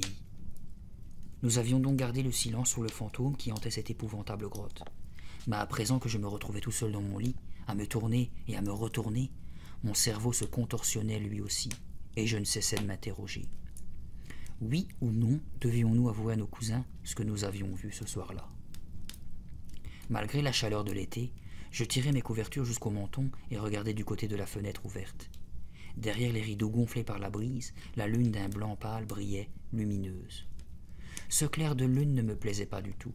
Il me rappelait la peau livide du fantôme. Soudain, mes pensées furent interrompues par une sorte de tapotement très léger. Je me redressai vivement, cela recommença. Puis j'entendis un chuchotement. « Viens ici. Viens ici. » Alors je compris, le fantôme m'avait suivi jusqu'ici. « Viens ici. » Assis dans mon lit, raide de terreur, je fixais avec impuissance la fenêtre illuminée par la lune. Une tête s'y dessinait peu à peu. D'abord des cheveux clairs, puis un grand front, puis une paire d'yeux sombres qui luisaient dans la lumière nocturne. C'était Nick. Il me décocha un grand sourire. « Nick, c'est toi ?» m'écriai-je avec soulagement. Je sautai au bas du lit et courus jusqu'à la fenêtre ouverte. Dehors, Nick était perché sur les épaules de Sam. Louisa, vêtue d'un short blanc et d'un grand pull gris, se tenait près d'eux. « Qu'est-ce que vous faites ici ?» balbutiai-je. « Vous m'avez fait une peur bleue. »« On ne voulait pas t'effrayer, » répondit Sam. « On t'a vu courir sur la plage avec ta sœur tout à l'heure, et on s'est demandé ce qui se passait. »« Vous ne le croirez jamais, » m'exclamai-je. Soudain, Je me rendis compte que ma voix devait porter jusqu'à la chambre de Brad et d'Agatha. Je ne voulais pas les réveiller. Je fis signe aux 3 enfants. « Montez dans ma chambre, ici nous pourrons parler. » Je les aidai tous les 3 à enjamber la fenêtre, puis ils s'installèrent sur mon lit. Très excité, je commençai mon récit. Suzanne et moi, nous sommes entrés dans la grotte. Nous avons vu le fantôme. Il était assis dans une salle illuminée de bougies. La surprise se lisait sur leur visage. Il était très vieux et avait l'air terrifiant. Il ne marchait pas, il semblait flotter. Quand il nous a vus, il a essayé de nous poursuivre. À un moment, je suis tombé et il a failli m'attraper, mais j'ai réussi à m'échapper. « Mince !» marmonna Sam. Les 2 autres continuaient à me fixer d'un air effaré. « Et après ?» demanda Nick. « Après, nous sommes rentrés ici en courant aussi vite que possible. Voilà, c'est tout. » Ils me regardèrent encore un long moment. J'essayais de deviner ce qu'ils pensaient. Est-ce qu'ils me croyaient? Tout à coup, Sam se leva et marcha jusqu'à la fenêtre. « On ne voulait pas que vous sachiez pour le fantôme, » dit-il doucement. « Pourquoi » demandai-je. Sam hésita. « On ne voulait pas vous faire peur. » Je lâchai un rire ironique. « Ah oui? Pourtant vous avez essayé de nous effrayer chaque fois que vous le pouviez. »« C'était juste pour s'amuser un peu, » expliqua Sam. « Mais nous savions bien que si vous découvriez le fantôme... » Il ne finit pas sa phrase. « Est-ce que vous l'avez vu, vous aussi ?» demandai-je en les dévisageant à tour de rôle. Ils hochèrent la tête tous les 3. « Nous n'allons plus jamais par là-bas, » déclara Nick en se grattant le bras. « Le fantôme nous fait trop peur. Il est vraiment dangereux, » appuya Louisa. « À mon avis, il veut nous tuer tous. » Elle me regarda droit dans les yeux. « Même vous, Suzanne et toi. » Un frisson d'horreur me parcourut. « Pourquoi? Nous ne lui avons rien fait? » Cela n'a pas d'importance. Personne n'est à l'abri, reprit doucement Sam en jetant un coup d'œil nerveux vers la fenêtre. Vous avez vu le squelette dans le bois, non? C'est ce que le fantôme fera de vous, s'il vous attrape. Je frémis encore. J'étais vraiment terrifié à présent. Il y a une solution pour se débarrasser de lui, intervint Louisa. Elle croisait et décroisait nerveusement ses mains posées sur ses genoux.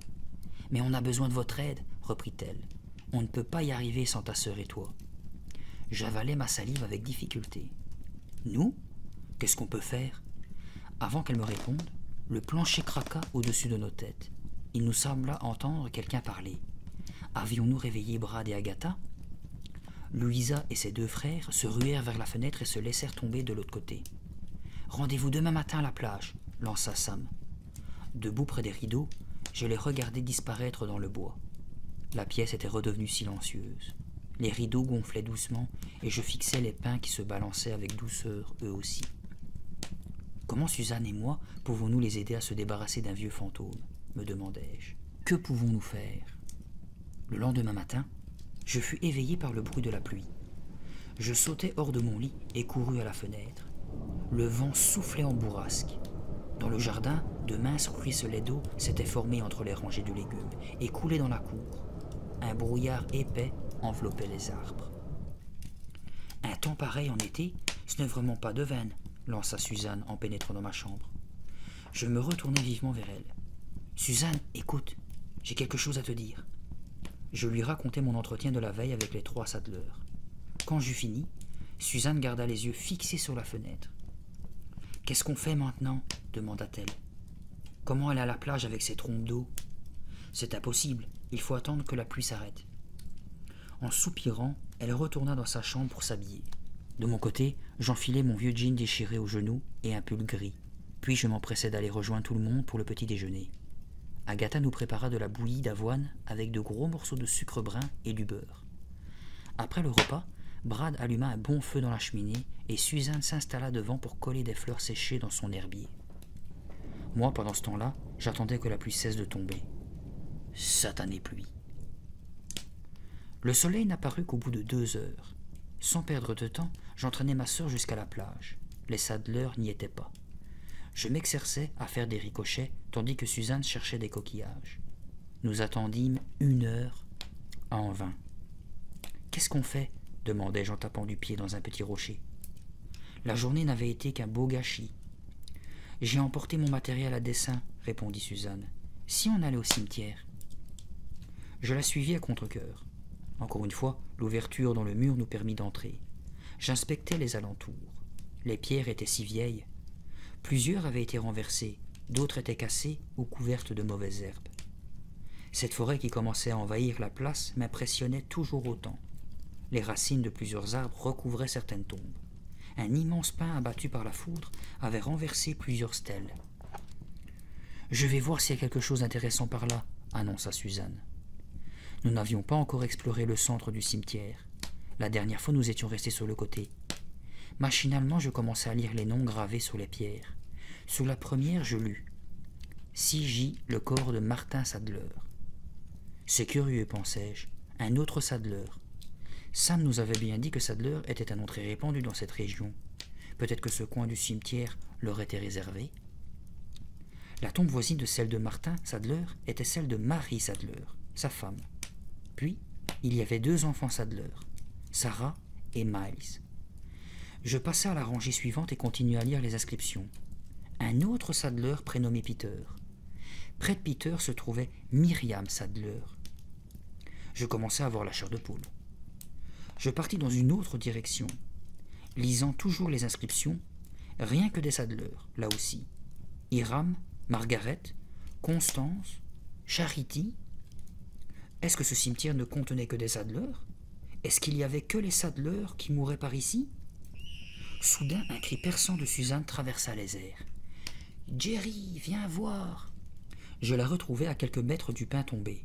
Son visage exprimait la plus grande confusion. « Regarde !» ordonna-t-elle en me désignant un groupe de tombes. Je baissai les yeux sur 2 grandes pierres. Thomas Sadler, mort le 18 février 1641, et Priscilla Sadler, épouse de Thomas, morte le 5 mars 1641. « Je sais, dis-je, le cimetière est rempli de Sadler. Ça ferait une drôle d'impression, hein ?»« Mais non, ce n'est pas ça. Regarde les tombes des enfants, » répliqua Suzanne d'un ton impatient. Je vis alors 3 petites pierres identiques qui s'alignaient près de celles des parents. Elles étaient bien droites, propres et faciles à lire, comme si quelqu'un s'en occupait. Je me penchai pour lire les noms. Sam Sadler, fils de Thomas et de Priscilla. Je me redressai. « Et alors ?» demandai-je à Suzanne. « Lis la suivante » m'ordonna-t-elle encore. Je me courbai pour la 2e fois. Louisa Sadler. « Oh oh » fis-je. Je parie que je peux deviner le 3e nom. « Oui, je crois que tu le peux » répondit ma sœur d'une voix tremblante. Mes yeux se posèrent sur la 3e pierre. 6J Nick Sadler, mort dans sa 5e année. Je fixai les 3 tombes jusqu'à ce que leur image se brouille devant mes yeux. 3 tombes, 3 enfants. Sam, Louisa et Nick, tous morts dans les années 1640. Je ne comprends pas, murmurai-je. Je me remis debout, j'éprouvai une horrible sensation de vertige.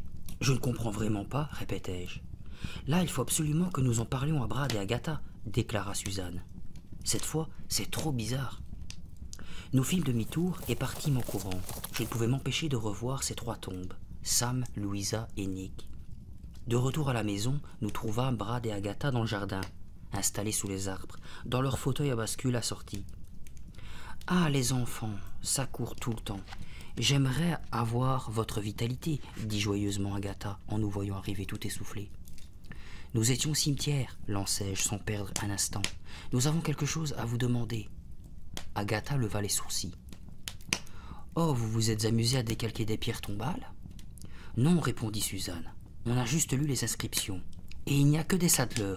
Partout, partout. » Agatha se balançait avec énergie sur son fauteuil. Elle hocha la tête, mais ne dit rien. « Vous vous rappelez les 3 enfants que nous avons rencontrés sur la plage ?» continuai-je à mon tour. « Eh bien, nous avons trouvé des tombes portant leur nom. Sam, Louisa et Nick Sadler, morts vers 1640. » Brad et Agatha se balançaient au même rythme, d'avant en arrière, d'arrière en avant. Agatha me sourit. « Eh bien, Jerry, quelle est ta question ? Comment se fait-il qu'il y ait autant de Sadler dans le cimetière? Et comment se fait-il que ces tombes portent les noms de nos amis ?» Bonne question, marmonna Brad d'un ton tranquille. Agatha sourit de nouveau. Bravo, vous êtes très observateur. C'est bien. Asseyez-vous, c'est une assez longue histoire. Suzanne se laissa tomber dans l'herbe. Je l'imitais. Racontez-nous, demandai-je avec impatience. Agatha prit une grande inspiration et commença. Voilà. Au cours de l'hiver 1641, un groupe important de saddleurs a quitté l'Angleterre pour venir s'installer ici. Il y avait pratiquement toute la famille. Ils venaient pour démarrer une nouvelle vie. Elle jeta un coup d'œil à Brad, qui regardait dans le vague, perdu dans ses pensées. Ce fut l'un des pires hivers de l'histoire, poursuivit Agatha. Un hiver tragique et bien triste pour les saddleurs. Ils n'étaient pas préparés à affronter un tel froid, et ils sont morts les uns après les autres. On les a tous enterrés dans ce petit cimetière. En 1642, il n'en restait presque plus. Brad fit claquer sa langue et secoua la tête. Agatha, qui se balançait toujours à un rythme soutenu, continua. Vos amis, Sam, Louisa et Nick, sont vos cousins éloignés, comme Brad et moi. On leur a donné les noms de leurs ancêtres, ces 3 enfants enterrés dans le cimetière. Nous aussi avons reçu les noms d'anciens saddleurs. Si vous cherchez bien, vous trouverez aussi des tombes à notre nom. Vraiment, s'exclama Suzanne. Agatha acquiesça d'un air solennel. Vraiment. Mais Brad et moi-même ne sommes pas du tout pressés d'aller joindre nos squelettes à ceux de nos ancêtres, n'est-ce pas, Brad? Brad secoua la tête. Sûrement pas, madame. Tout le monde éclata de rire. Nous étions soulagés. J'étais tellement content de connaître la raison de ces mystérieuses inscriptions. J'eus brusquement envie de raconter à Brad et Agatha l'histoire du fantôme de la grotte. Mais Suzanne se mit à parler des fleurs sauvages et je restai allongé dans l'herbe, gardant mes pensées pour moi. Le lendemain matin, nous retrouvâmes Sam, Louisa et Nick sur la plage. Je les interpellai en courant vers eux. « Où étiez-vous passé hier? Nous vous avons attendu tout l'après-midi. »« Eh, lâchez-nous les baskets, protesta Sam. Il pleuvait. On ne nous a pas permis de sortir. »« Nous nous sommes allés au petit cimetière, annonça Suzanne. Nous avons vu 3 tombes qui portaient vos noms. » Louisa et Sam échangèrent un coup d'œil. « Ce sont nos ancêtres, dit Sam. On nous a donné leur nom. »« Jerry m'a dit que vous aviez un plan pour vous débarrasser du fantôme, intervint ma sœur, qui ne laisse jamais traîner les choses sérieuses. »« C'est vrai, répondit Sam, la mine soudain très grave. Venez avec nous. » Il se dirigea à toute allure en direction de la grotte. Je dus presser le pas pour le suivre. « Hé, où vas-tu comme ça » m'écriai-je. « Il n'est pas question que je retourne dans cette grotte. Sûrement pas. » Moi non plus, déclara Suzanne. Avoir été poursuivi une fois par un fantôme me suffit. Les yeux noisettes de Sam se fixèrent sur les miens. Vous n'aurez pas à y retourner, je vous promets. Il nous conduisit jusqu'au rocher qui se trouvait juste en dessous de la grotte. De jour, la caverne était nettement moins impressionnante. La pierre brillait, blanche et lisse. L'entrée paraissait moins profonde et moins inquiétante. Sam la désigna du doigt. Vous voyez ces gros rochers empilés là-haut? Je plissai les paupières. Oui, alors. Tout ce que vous aurez à faire, c'est grimper jusque-là et pousser ces rochers en bas. Ainsi, ils boucheront l'entrée de la grotte et le vieux fantôme ne pourra plus jamais sortir. Suzanne regardait les rochers avec des yeux ronds. Ils étaient énormes. C'est une blague, hein, lançai-je, incrédule. Louisa secoua la tête. Nous sommes très sérieux, murmura-t-elle. Vous voulez que nous bouchions l'entrée avec ces rochers? Répétai-je, les yeux toujours rivés sur le trou sombre qui semblait me fixer comme un œil noir géant. Et vous croyez que le fantôme ne pourra pas sortir? Qu'est-ce qui l'empêchera de passer à travers les blocs? C'est un fantôme, ne l'oubliez pas. Il ne le pourra pas, déclara Louisa. Les vieilles légendes disent que cet endroit est un sanctuaire. Cela signifie que si une créature maléfique est coincée, elle ne peut plus s'en échapper. Le fantôme sera enfermé là à tout jamais. Suzanne fronça les sourcils. Dans ce cas, pourquoi ne l'avez-vous pas fait vous-même? Nous avons trop peur, avoua Nick d'une voix tremblante. Si nous ratons notre coup, le fantôme risque de nous poursuivre, expliqua Sam. Nous habitons ici, il réussira sans peine à trouver notre maison, et il se vengera. Louisa me regarda, les yeux suppliants. Nous attendions que des étrangers puissent nous aider, ajouta-t-elle, des gens en qui nous ayons confiance. Et nous, rétorquai-je, que va-t-il nous arriver si nous échouons? Est-ce que le fantôme ne va pas sortir pour nous attraper? Il nous reste encore 3 semaines à passer ici. Vous n'échouerez pas, affirma Sam d'un air solennel. Nous vous aiderons. Si le fantôme sort, Nick, Louisa et moi, nous le distrairons. Nous l'empêcherons de vous poursuivre. Voulez-vous nous aider, s'il vous plaît? Insista Louisa. Ce vieux fantôme nous terrifie depuis si longtemps. Si vous acceptez de le piéger avec nous, vous rendrez heureux tous les habitants, précisa Sam. J'hésitais. Tant de choses pouvaient mal se passer. Si les rochers refusaient de bouger, si le fantôme sortait et nous surprenait là-haut, Suzanne et moi, si l'un de nous deux glissait et tombait de la hauteur de la grotte? Non, pensais-je, pas question. Nous ne pouvons pas faire ça, c'est trop dangereux. Je me tournai, décidé à refuser, quand la voix de ma sœur s'éleva triomphante. D'accord, on va vous aider. Rendez-vous ce soir après le dîner, ici même, déclara Sam, visiblement soulagé. Et il s'éloigna avec son frère et sa sœur, tandis que Suzanne et moi retournions chez nos cousins. L'après-midi fut consacré à ramasser des myrtilles avec Agatha et à préparer des sorbets. Cette glace fut la meilleure que j'ai jamais mangée. D'après Agatha, c'était parce que nous avions cueilli nous-mêmes les myrtilles. Au fur et à mesure que le dîner approchait, je me sentais de plus en plus nerveux. Allions-nous vraiment prendre le fantôme au piège ce soir? L'heure du repas arriva enfin. Je mangeais à peine. J'expliquai à Agatha que la glace aux myrtilles m'avait coupé l'appétit. Le dîner terminé, nous aidâmes Agatha à faire la vaisselle. Brad insista ensuite pour m'expliquer comment faire les nœuds de marin. Mon estomac était plus noué que la corde qui servait à la démonstration. Enfin, l'instant tant redouté arriva. Suzanne annonça que nous allions prendre l'air sous la plage, et nous partîmes rejoindre nos 3 amis comme si de rien n'était. La nuit était claire, sans nuages. Des milliers d'étoiles scintillaient au-dessus de nos têtes. La pleine lune nous permettait d'y voir sans lampe de poche. Nous n'avions pas envie de parler. Je ne cessais de penser à l'avertissement de nos parents qui m'avaient bien recommandé avant notre départ d'empêcher Suzanne de se mettre dans des situations délicates. La situation délicate, nous y sommes en plein, pensais-je. Nous y sommes même jusqu'au cou, et tous les 2, et peut-être tous les 5. Sam, Louisa et Nick nous attendraient près du rivage. Le clair de lune se réverbérait dans l'eau noire. Soudain, je regrettais cette clarté. Ce que nous allions faire exigeait l'obscurité la plus totale. Quand je saluai nos amis, les nœuds de mon estomac semblèrent se resserrer encore davantage. Sam posa un doigt sur ses lèvres et nous fit signe de les suivre. En silence, notre petit groupe se fraya un chemin à travers les rochers. « Hé, regardez là-haut !» chuchotai-je. La lumière brillait, étincelante au fond de la grotte. Le fantôme était là. Contemplant la caverne, je calculais la meilleure façon d'y arriver. Nous devrions suivre le même chemin que la première fois, pensais-je. Mais au lieu d'y entrer, il faudrait continuer à grimper sur le côté pour en arriver en haut. Près de moi, je sentais Suzanne nerveuse. Elle s'agitait, fébrile. « Prête ?» lui demandai-je dans un souffle. Elle hocha la tête, l'air grave. « Nous allons attendre ici, » murmura Sam. « Si le fantôme sort, nous pourrons le distraire. » Ils se serrèrent tous les 3 les uns contre les autres. Leurs visages exprimaient la tension et la peur. Nick prit la main de Louisa. « À tout à l'heure, Suzanne, » souffla-t-il d'une petite voix. Je crois qu'il était un peu amoureux de ma sœur. « On n'en a que pour quelques minutes, » lui chuchota-t-elle. « Ne t'inquiète pas, Nick. On va vous débarrasser de ce sale fantôme. Viens, Jerry. » J'avais les jambes en coton, mais je tenais tout de même à passer devant. Nous grimpions avec prudence, guettant le moindre signe de danger. Je me retournai pour observer ma sœur, qui se trouva quelques pas au-dessous de moi. Elle avait le souffle court et plissait les paupières pour mieux se concentrer. La grotte nous apparut assez vite. À l'intérieur, la lumière vacillait toujours. Je pointai l'index vers la droite, montrant à ma sœur le côté par lequel je comptais la contourner. Suzanne acquiesça et me suivit. Les rochers étaient humides et glissants.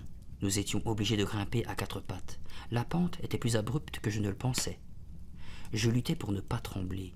Je savais que le moindre geste maladroit pouvait provoquer la chute de plusieurs pierres. Le fantôme découvrirait sans peine notre présence. Et alors? Nous progressions prudemment et régulièrement. Je m'arrêtai un instant pour reprendre mon souffle et regardai la plage en bas. Je commençais à avoir le vertige. Nos amis n'avaient pas bougé. J'atteignis le rocher lisse qui surplombait la grotte. Puis, je me retournai pour tendre une main à Suzanne et l'aider à prendre pied sur l'étroite plateforme. Je réfléchis un moment. Les rochers que nous devions faire rouler devant la grotte n'étaient pas aussi gros que je l'avais pensé. Ils étaient empilés les uns sur les autres et formaient une sorte de mur. Il ne devait pas être trop difficile de passer derrière et de les pousser. Comme je commençais à m'en approcher, je jetai machinalement un coup d'œil à nos 3 copains. Quelle ne fut pas ma surprise de voir que Sam agitait vigoureusement les 2 bras et sautait sur place. Louisa et Nick, eux aussi, faisaient des gestes frénétiques. « Qu'est-ce que ça peut bien vouloir dire? Qu'est-ce qu'ils font » demanda Suzanne. « Ils essayent sûrement de nous dire quelque chose, répondis-je. Un frisson de terreur me parcourut. Avait-il aperçu le fantôme?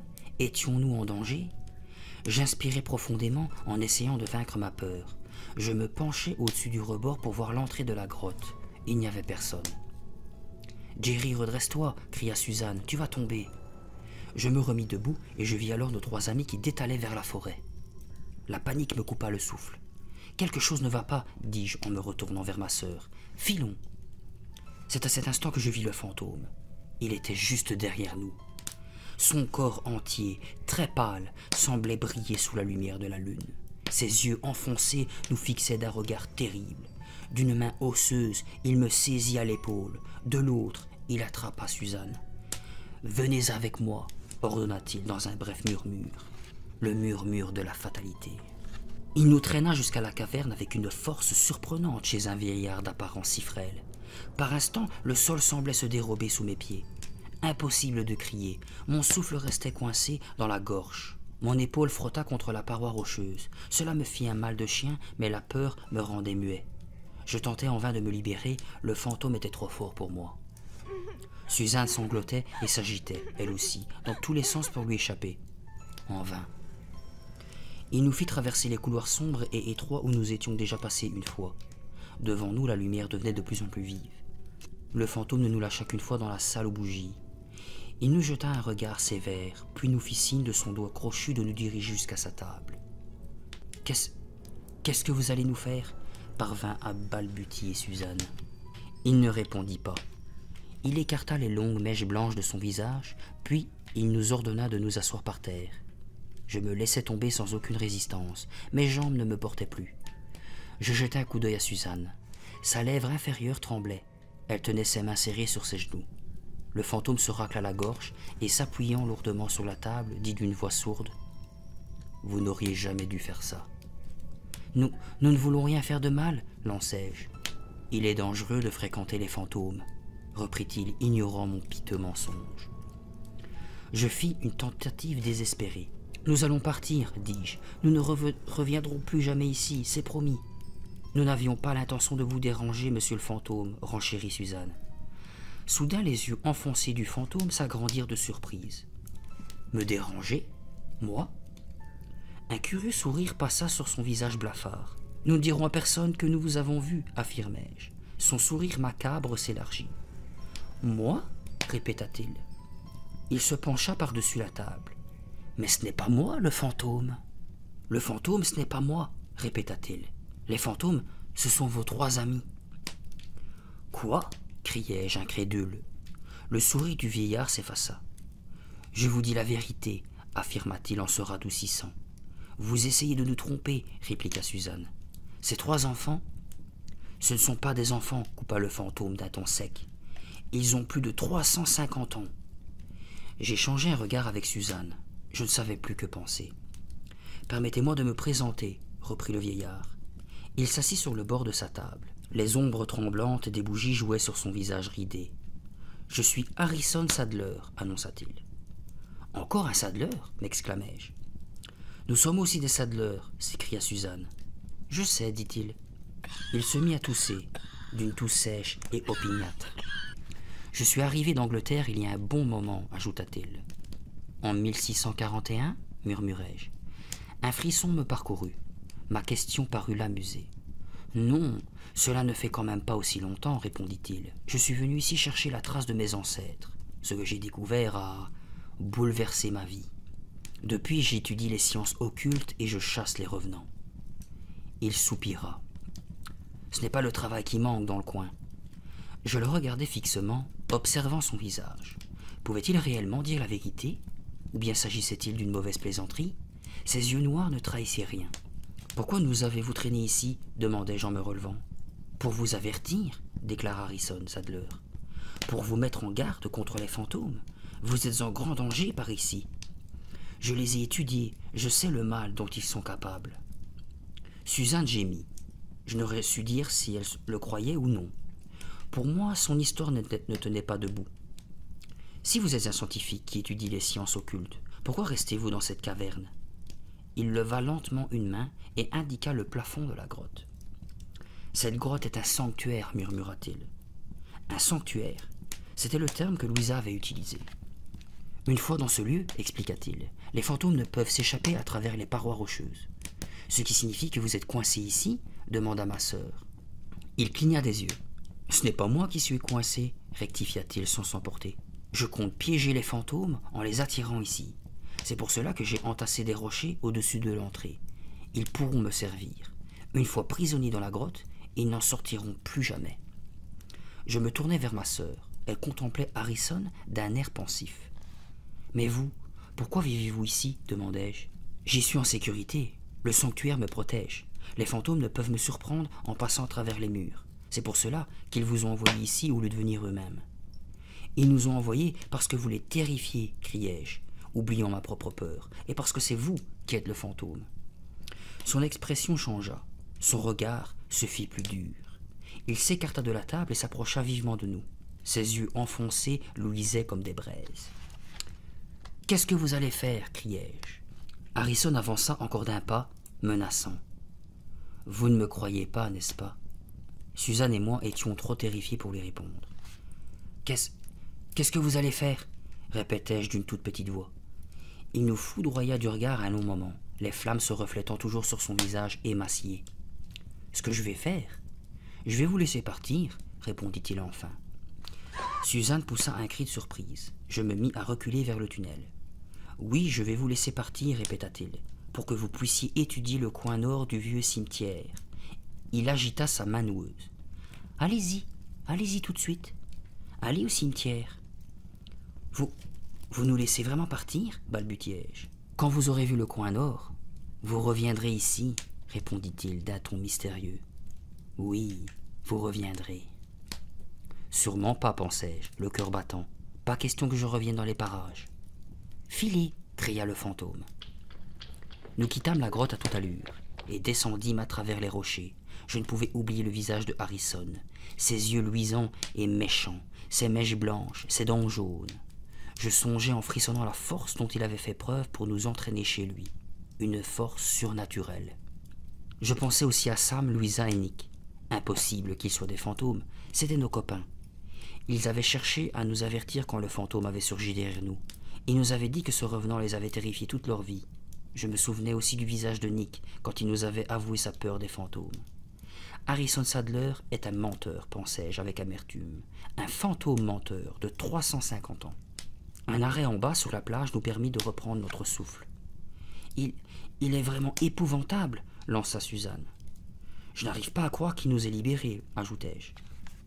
Je me penchai en avant, les mains sur les genoux, attendant que mon poing de côté disparaisse. Je cherchais des yeux nos trois amis, mais ils étaient introuvables. « On va au cimetière » demanda Suzanne. « Je sais ce qu'il veut qu'on voie, » répondis-je, jetant un regard vers la grotte sombre. « Je sais ce qu'il y a dans le coin nord. C'est là que se trouvent les tombes de Sam, Louisa et Nick. Il ignore que nous les avons déjà découvertes. » « Et alors ?»« Il essaie de nous faire peur, c'est tout. Il pense sûrement qu'en voyant ces tombes, nous serons convaincus que ce sont des fantômes. »« Mais il y a peut-être quelque chose qu'on a manqué, » protesta Suzanne. Je trouvais bien inutile de retourner là-bas, mais ma sœur partit devant. Je la suivis, ne voulant pas la laisser seule. Après avoir quitté la plage, nous nous enfonçâmes dans le bois. L'air devenait plus frais, et les branches au-dessus de nous dessinaient des ombres étranges sur le chemin. Devant l'entrée du cimetière, Suzanne s'arrêta. « On peut toujours aller vérifier, » murmura-t-elle. Je continuai à la suivre à travers le cimetière, trébuchant sur des pierres et des ronces, pour atteindre enfin le fameux coin nord. Un pâle rayon de lune jouait sur les trois tombes des enfants Sadler. « Tu vois quelque chose de bizarre, toi » me chuchota Suzanne. Je jetai un regard circulaire autour de nous. « Rien du tout, » répondis-je. J'inspectais plus attentivement les tombes qui nous faisaient face. « Elles ont l'air comme hier, dis-je, bien propres, bien carrées, bien minces. » Quelque chose venait d'attirer mon regard. « Tu as un problème » demanda Suzanne. Je m'efforçai de percer la pénombre. « Je crois qu'il y a... » « Quoi ? Qu'est-ce que tu as vu ?»« De la terre retournée, dans le coin, derrière l'arbre mort. On dirait une tombe neuve. »« Impossible, » décréta Suzanne. « J'ai déjà vérifié toutes les tombes. Personne n'a été enterré ici depuis 50 ans. » Elle fit encore 2 ou 3 pas en direction du coin que j'avais désigné. « Jerry !» s'écria-t-elle. « Tu as raison, c'est une tombe. Une nouvelle tombe. » Elle enjamba le tronc de l'arbre en me faisant signe de la suivre. Un rayon de lune, là aussi, jouait sur le sol fraîchement retourné. « Il y en a 2 !» m'exclamai-je dans un souffle. 2 tombes neuves avec une petite pancarte. Je m'accroupis pour pouvoir lire l'inscription. « Qu'est-ce qui est écrit ?» demanda Suzanne. J'avais la bouche sèche. Je ne pouvais lui répondre. « Jerry, tu n'arrives pas à lire ?»« Si, fis-je enfin. Ce sont nos noms, Suzanne. L'inscription dit Jerry Sadler et Suzanne Sadler. »« Mais qu'est-ce que ça veut dire ?» balbutiai-je. « Qui a creusé cette tombe ?» demanda Suzanne. « Qui a mis cette pancarte ?»« Filons d'ici, ordonnai-je d'un ton pressant. Allons en parler à Brad et Agatha. » Suzanne marqua une hésitation. J'insistai. « Il le faut. Il faut tout leur raconter maintenant. Nous aurions dû le faire depuis longtemps. »« D'accord, dit-elle. » Je me retournai pour partir, quand soudain, j'aperçus 3 silhouettes qui nous fixaient dans l'ombre. Sam sauta vivement par-dessus le tronc couché. « Où allez-vous » demanda-t-il. « Qu'est-ce que vous fabriquez ici ?» Louisa et Nick arrivèrent peu après. « Nous rentrons au cottage, répondis-je. Il est tard et... »« Est-ce que vous avez tué le fantôme ?» demanda Nick en s'approchant de moi. Il me dévisageait avec espoir. Je passai une main dans ses cheveux. Ils étaient vrais. Sa tête était chaude. Il n'avait pas du tout l'air d'un fantôme. C'était un petit garçon en chair et en os. Harrison Sadler est un fieffé menteur, pensai-je. « Est-ce que vous avez tué le fantôme ?» répéta-t-il d'un ton impatient. « Non, nous n'avons pas pu. » Nick poussa un soupir déçu. « Alors comment avez-vous fait pour partir ?» intervint Sam, l'air soupçonneux. « Nous nous sommes enfuis, » répondit Suzanne. C'était presque vrai. « Mais vous, où étiez-vous » lançai-je à mon tour. « Oui, » reprit Suzanne d'une voix coupante. « Vous n'avez pas fait grand-chose pour le distraire. »« On a essayé de vous faire des signes, » dit Louisa, triturant nerveusement une mèche de ses longs cheveux roux.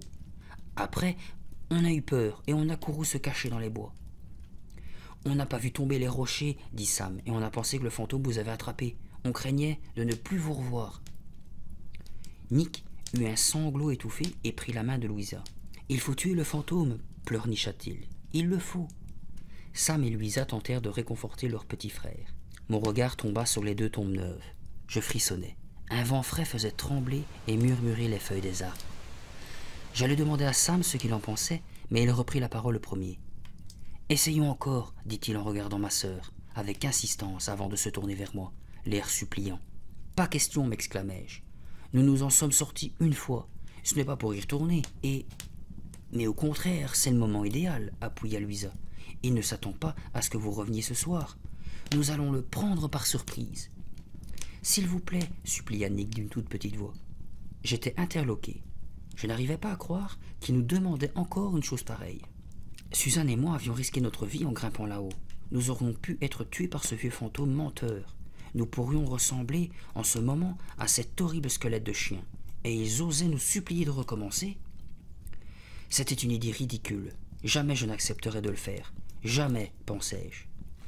D'accord, déclara ma sœur, on va y retourner. Louisa et ses frères laissèrent éclater des cris de joie. Suzanne m'avait refait le même coup, une 2e fois. Sans m'attendre, Suzanne reprit vers la plage. J'essayais péniblement de la rattraper, tandis que les 3 Sadler débattaient fébrilement de la tactique à adopter. Tout à coup, la nuit se fut plus sombre, comme si quelqu'un avait voilé les lumières. Je levai les yeux pour chercher la lune et m'aperçus qu'elle avait disparu derrière de gros nuages. Une goutte de pluie me tomba sur l'épaule, puis une autre sur la tête. Le vent augmentait au fur et à mesure que nous nous rapprochions de l'océan. « Tu es devenue folle ou quoi ?» chuchotai-je à ma sœur. « Comment tu peux accepter ?»« Il faut résoudre ce mystère une fois pour toutes, » répliqua Suzanne en levant les yeux vers la grotte qui nous narguait dans le noir. Il n'y avait plus aucune lumière, aucun signe non plus du vieux fantôme. « Arrête, on n'est pas dans un de tes films, » ripostai-je avec colère. « C'est la vie réelle, nous courons un terrible danger. »« C'est peut-être déjà fait, » répondit ma sœur d'un ton énigmatique. Elle ajouta quelque chose, mais le vent qui venait de l'océan emporta ses paroles. Les gouttes de pluie commençaient à tomber, larges et lourdes. « Ça suffit, Suzanne, » déclarai-je d'un ton impérieux. « Faisons demi-tour. Disons-leur que nous avons changé d'avis. » Elle secoua la tête. J'insistai. « Retournons au moins au cottage pour avertir Brad et Agatha. Nous attraperons ce fantôme demain, dans la journée peut-être. » Suzanne marchait toujours. Elle accéléra son allure. « Nous devons résoudre ce mystère, Jerry, » répéta-t-elle. « Ces 2 nouvelles tombes m'ont épouvanté. Il faut que je sache la vérité. »« Mais Suzanne, la vérité, c'est que nous risquons de mourir. » Elle ne sembla pas m'avoir entendu. Le vent déchaîné faisait tourbillonner la pluie autour de nous. Enfin nous arrivâmes au pied des rochers. La grotte nous dominait, toujours plongée dans l'obscurité. « Nous allons vous attendre ici, » dit Sam, qui nous avait rejoints. Il ne quittait pas la caverne des yeux. De toute évidence, il était mort de peur. « Cette fois, nous nous débrouillerons mieux pour distraire le fantôme s'il sort de son trou, » ajouta-t-il. « Il n'a pas intérêt à se montrer, » marmonnai-je, baissant la tête pour me protéger de la pluie. Un éclair blanc déchiqueta le ciel. Je frissonnais. « Venez avec nous, » dit Suzanne. « Vous ne pouvez pas nous aider d'ici. » Ils reculèrent. La terreur déformait leurs traits. « Venez jusqu'à l'entrée de la grotte, » répéta Suzanne. « Vous pourrez toujours redescendre en courant si le fantôme apparaît. » Louisa secoua la tête. « Non, nous avons trop peur, avoua-t-elle. »« On a besoin de votre aide, » insista ma sœur. « Il ne faut pas qu'il sache que nous sommes au-dessus de la grotte. Montez jusqu'à la plateforme, et une fois là-haut... »« Non, il va nous faire du mal, il va nous manger, » cria Nick. « Eh bien, tant pis, » décréta Suzanne avec fermeté. « Jerry et moi, on ne montera que si vous venez avec nous. » Louisa et Sam échangèrent des regards effrayés. Nick se cramponnait à sa sœur, tremblant. La pluie était devenue cinglante. Enfin, Sam acquiesça. « D'accord, on vous attendra devant l'entrée. »« Nous ne faisons pas semblant. Nous le craignons vraiment, » ajouta Louisa. « Il nous fait peur depuis si longtemps. Il... » Elle se tut. Suzanne commença à grimper et je l'imitais. C'était beaucoup plus dur cette fois. La lumière de la lune nous manquait. La pluie ne cessait de me couler dans les yeux. Les rochers étaient mouillés et glissants. Je tombais 2 fois, m'éraflai le genou et les coudes. Un autre éclair déchira le ciel, illuminant la grotte au-dessus de nous. Notre petit groupe s'arrêta devant l'entrée. Je tremblais des pieds à la tête, à cause de la pluie, à cause du froid, à cause de la peur. « Entrons nous abriter un instant, » suggéra Suzanne. Les 3 saddlers se serrèrent les uns contre les autres. « Non, c'est impossible, nous avons trop peur, » répondit Louisa. « Juste une seconde, » insista Suzanne. « Le temps de nous essuyer un peu. Regardez, il fait noir, il doit être dans le fond de la salle. » Elle poussa énergiquement Louisa et ses frères dans la caverne. Nick se mit à crier. Il s'accrochait toujours à sa sœur. Un grondement de tonnerre nous fit sursauter. C'est bien la pire des bêtises que j'ai jamais faites, pensai-je, tremblant. Je ne le pardonnerai jamais à Suzanne. Jamais. À peine avions-nous fait quelques pas que soudain une lumière jaune surgit derrière nous, à l'entrée de la grotte.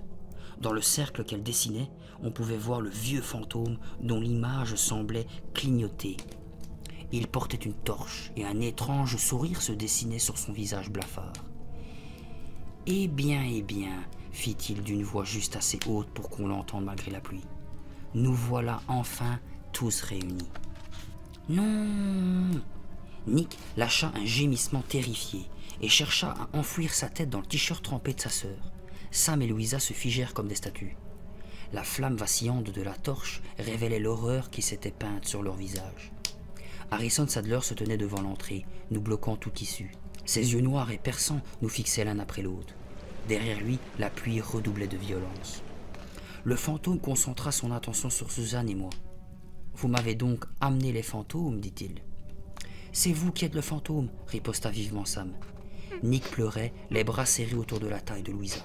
« Vous avez terrifié les gens assez longtemps, déclara le vieil homme à nos amis effrayés. Depuis plus de 300 ans. Il est temps pour vous de quitter définitivement cette terre et de vous reposer. »« Il est fou !» cria Louisa. « Ne l'écoutez pas, ne le laissez pas vous tromper, » ajouta Sam avec émotion. « Regardez-le, regardez ses yeux, regardez où il vit, tout seul dans cette caverne. C'est lui le fantôme de 300 ans. Il ment !»« Ne nous faites pas de mal, » pleurnicha Nick, toujours collé à Louisa. « S'il vous plaît, ne nous faites pas de mal. » Soudain, la pluie s'arrêta. Dehors, l'eau cessa de crépiter sur les rochers. Seules quelques gouttes dégoulinaient encore du haut de la grotte. Le tonnerre grondait, mais il était plus lointain. L'orage s'en allait vers le large.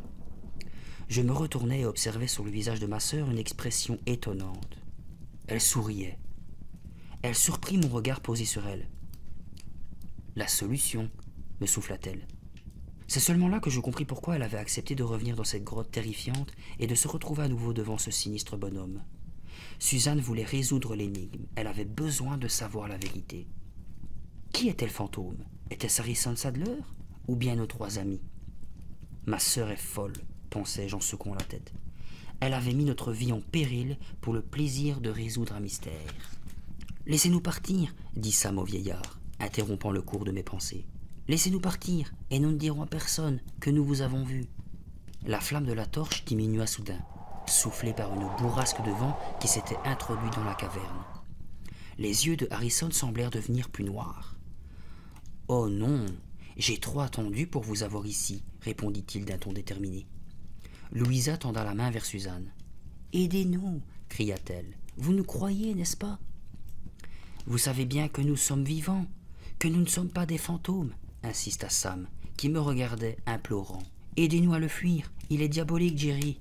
Nous avons eu à subir son œuvre maléfique toute notre vie. » Je ne comprenais rien. Je regardais Harrison, puis les 3 enfants. Qui disait la vérité? Qui était vivant?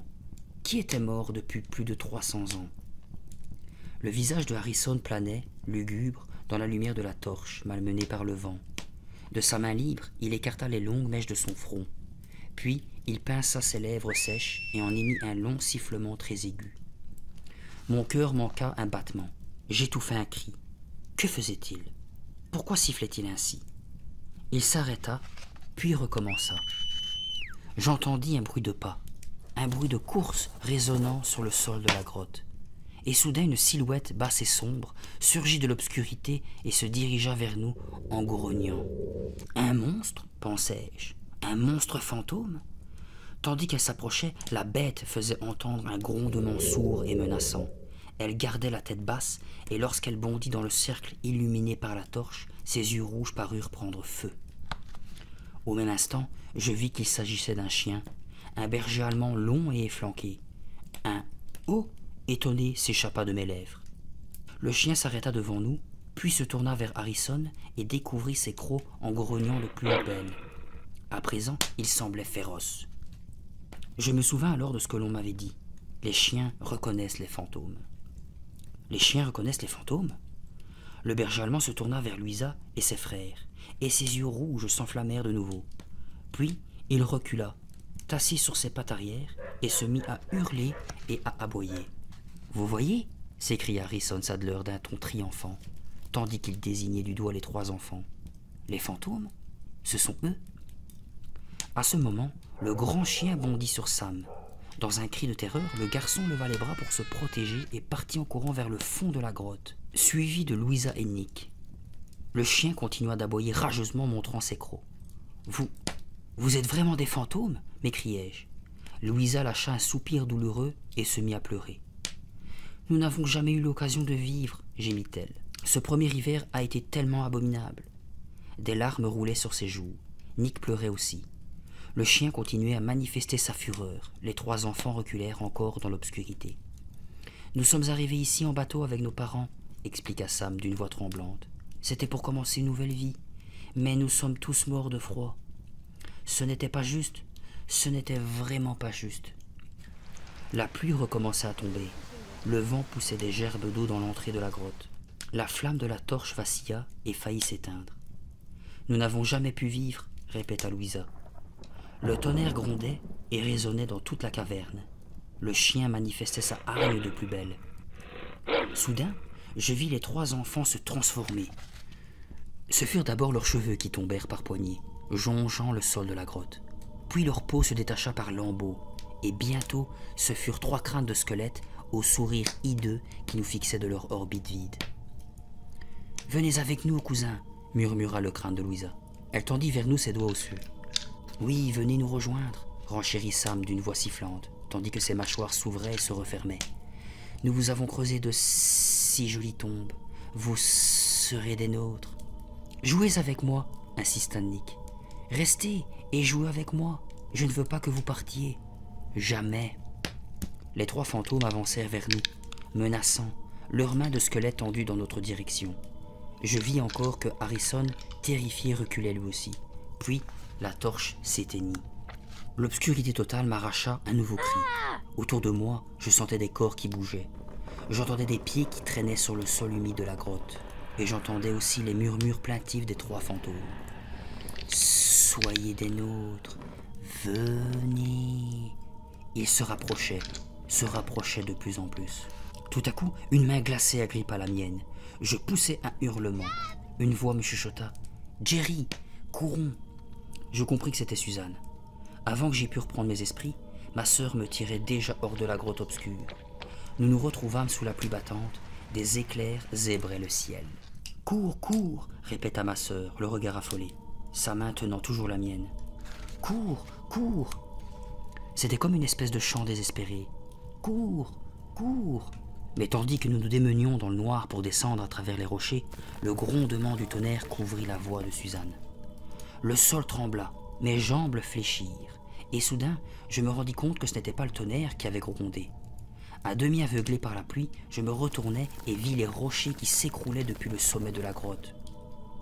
Le vent et la pluie avaient dû les ébranler, et maintenant des blocs entiers de pierre tombaient, se heurtant les uns les autres, rebondissant et roulant.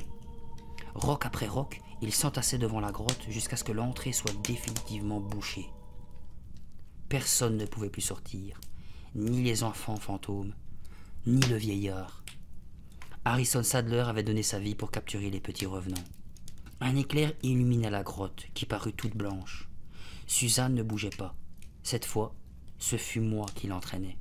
« Allons-y, dis-je d'un ton suppliant. » Mais elle restait immobile. Elle contemplait la grotte à travers les gouttes de pluie. « Suzanne, je t'en prie, » insistai-je en tirant sur sa main. « Partons, c'est fini maintenant. Le mystère est résolu. On n'a plus à avoir peur. » Quelques minutes plus tard, Agatha ouvrit brusquement la porte d'entrée du cottage et se précipita à notre rencontre. « Où étiez-vous » s'écria-t-elle. Brad et moi étions malades d'inquiétude. Elle nous fit entrer en hochant la tête, visiblement soulagée de nous voir sains et saufs.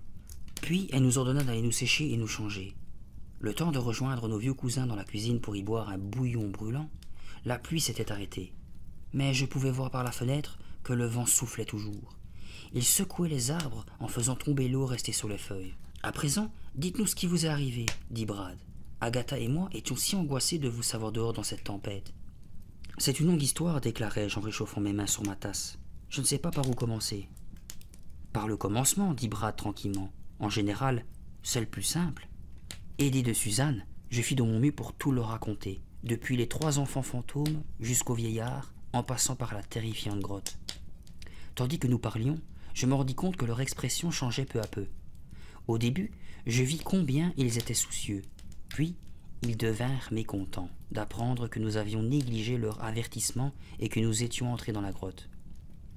Je terminai mon récit. Un silence pesant s'installa dans la pièce. Brad, le visage tourné vers la fenêtre, contemplait les dernières gouttes de pluie qui ruisselaient sur les vitres. Agatha se racla la gorge, mais ne dit rien. « Nous sommes vraiment désolés, » s'excusa Suzanne, rompant le silence. « J'espère que vous ne nous en voulez pas trop. »« Ce qui compte, c'est que vous soyez sains et saufs, » déclara Agatha. Elle se leva, s'avança vers ma sœur et la serra contre elle. Au moment où elle s'approchait de moi, les bras ouverts, un bruit qui provenait du dehors la fit s'arrêter. On entendait des aboiements, de forts aboiements de chiens.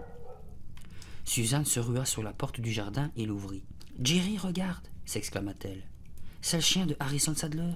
Il a dû sortir de la grotte avant l'éboulement et il nous a suivis jusqu'ici. » J'allais le rejoindre sur le seuil. Le chien était trempé, sa fourrure grise était plaquée sur son dos. Nous l'appelâmes doucement. À notre grande surprise, il recula en grondant. Je tentai de le calmer. « Sage le chien, tu as dû avoir peur, hein ?» Mais il continuait à gronder. Puis, il se remit à aboyer. Suzanne se baissa et essaya de l'apaiser à son tour. Il recula à nouveau, aboyant, cette fois avec fureur. « Eh bien, m'écriai-je, je suis ton ami, voyons. Tu ne te souviens pas de moi? Je ne suis pas un fantôme. » Suzanne se tourna vers moi, perplexe. « Tu as raison, nous ne sommes pas des fantômes. Alors pourquoi se comporte-t-il ainsi ?» Je haussai les épaules. « Tout doux, mon vieux, tout doux. » Le chien m'ignora. Comme je me retournais, j'aperçus Brad et Agatha qui se plaquaient contre le mur de la cuisine, le visage crispé par la peur. « Ce sont juste Brad et Agatha, dis-je à l'animal. Ils sont gentils, ils ne te feront pas de mal. » Et soudain ma gorge se noua. Je venais de comprendre pourquoi le chien aboyait ainsi. Il en voulait à Brad et Agatha. Agatha gagna le seuil et agita un doigt menaçant en direction de l'animal. « Méchant chien !» cria-t-elle. « Méchant chien ! Il a fallu que tu révèles aussi notre secret. » Suzanne hurla. À son tour, elle venait de comprendre. Agatha nous ramena dans la cuisine en nous tirant par le collet. Puis elle claqua la porte et tira le verrou avant de se tourner vers son mari. « Quel dommage que ce chien nous ait trahis, soupira-t-elle en hochant la tête. Qu'allons-nous faire de ces enfants maintenant, Brad? Qu'allons-nous faire d'eux ?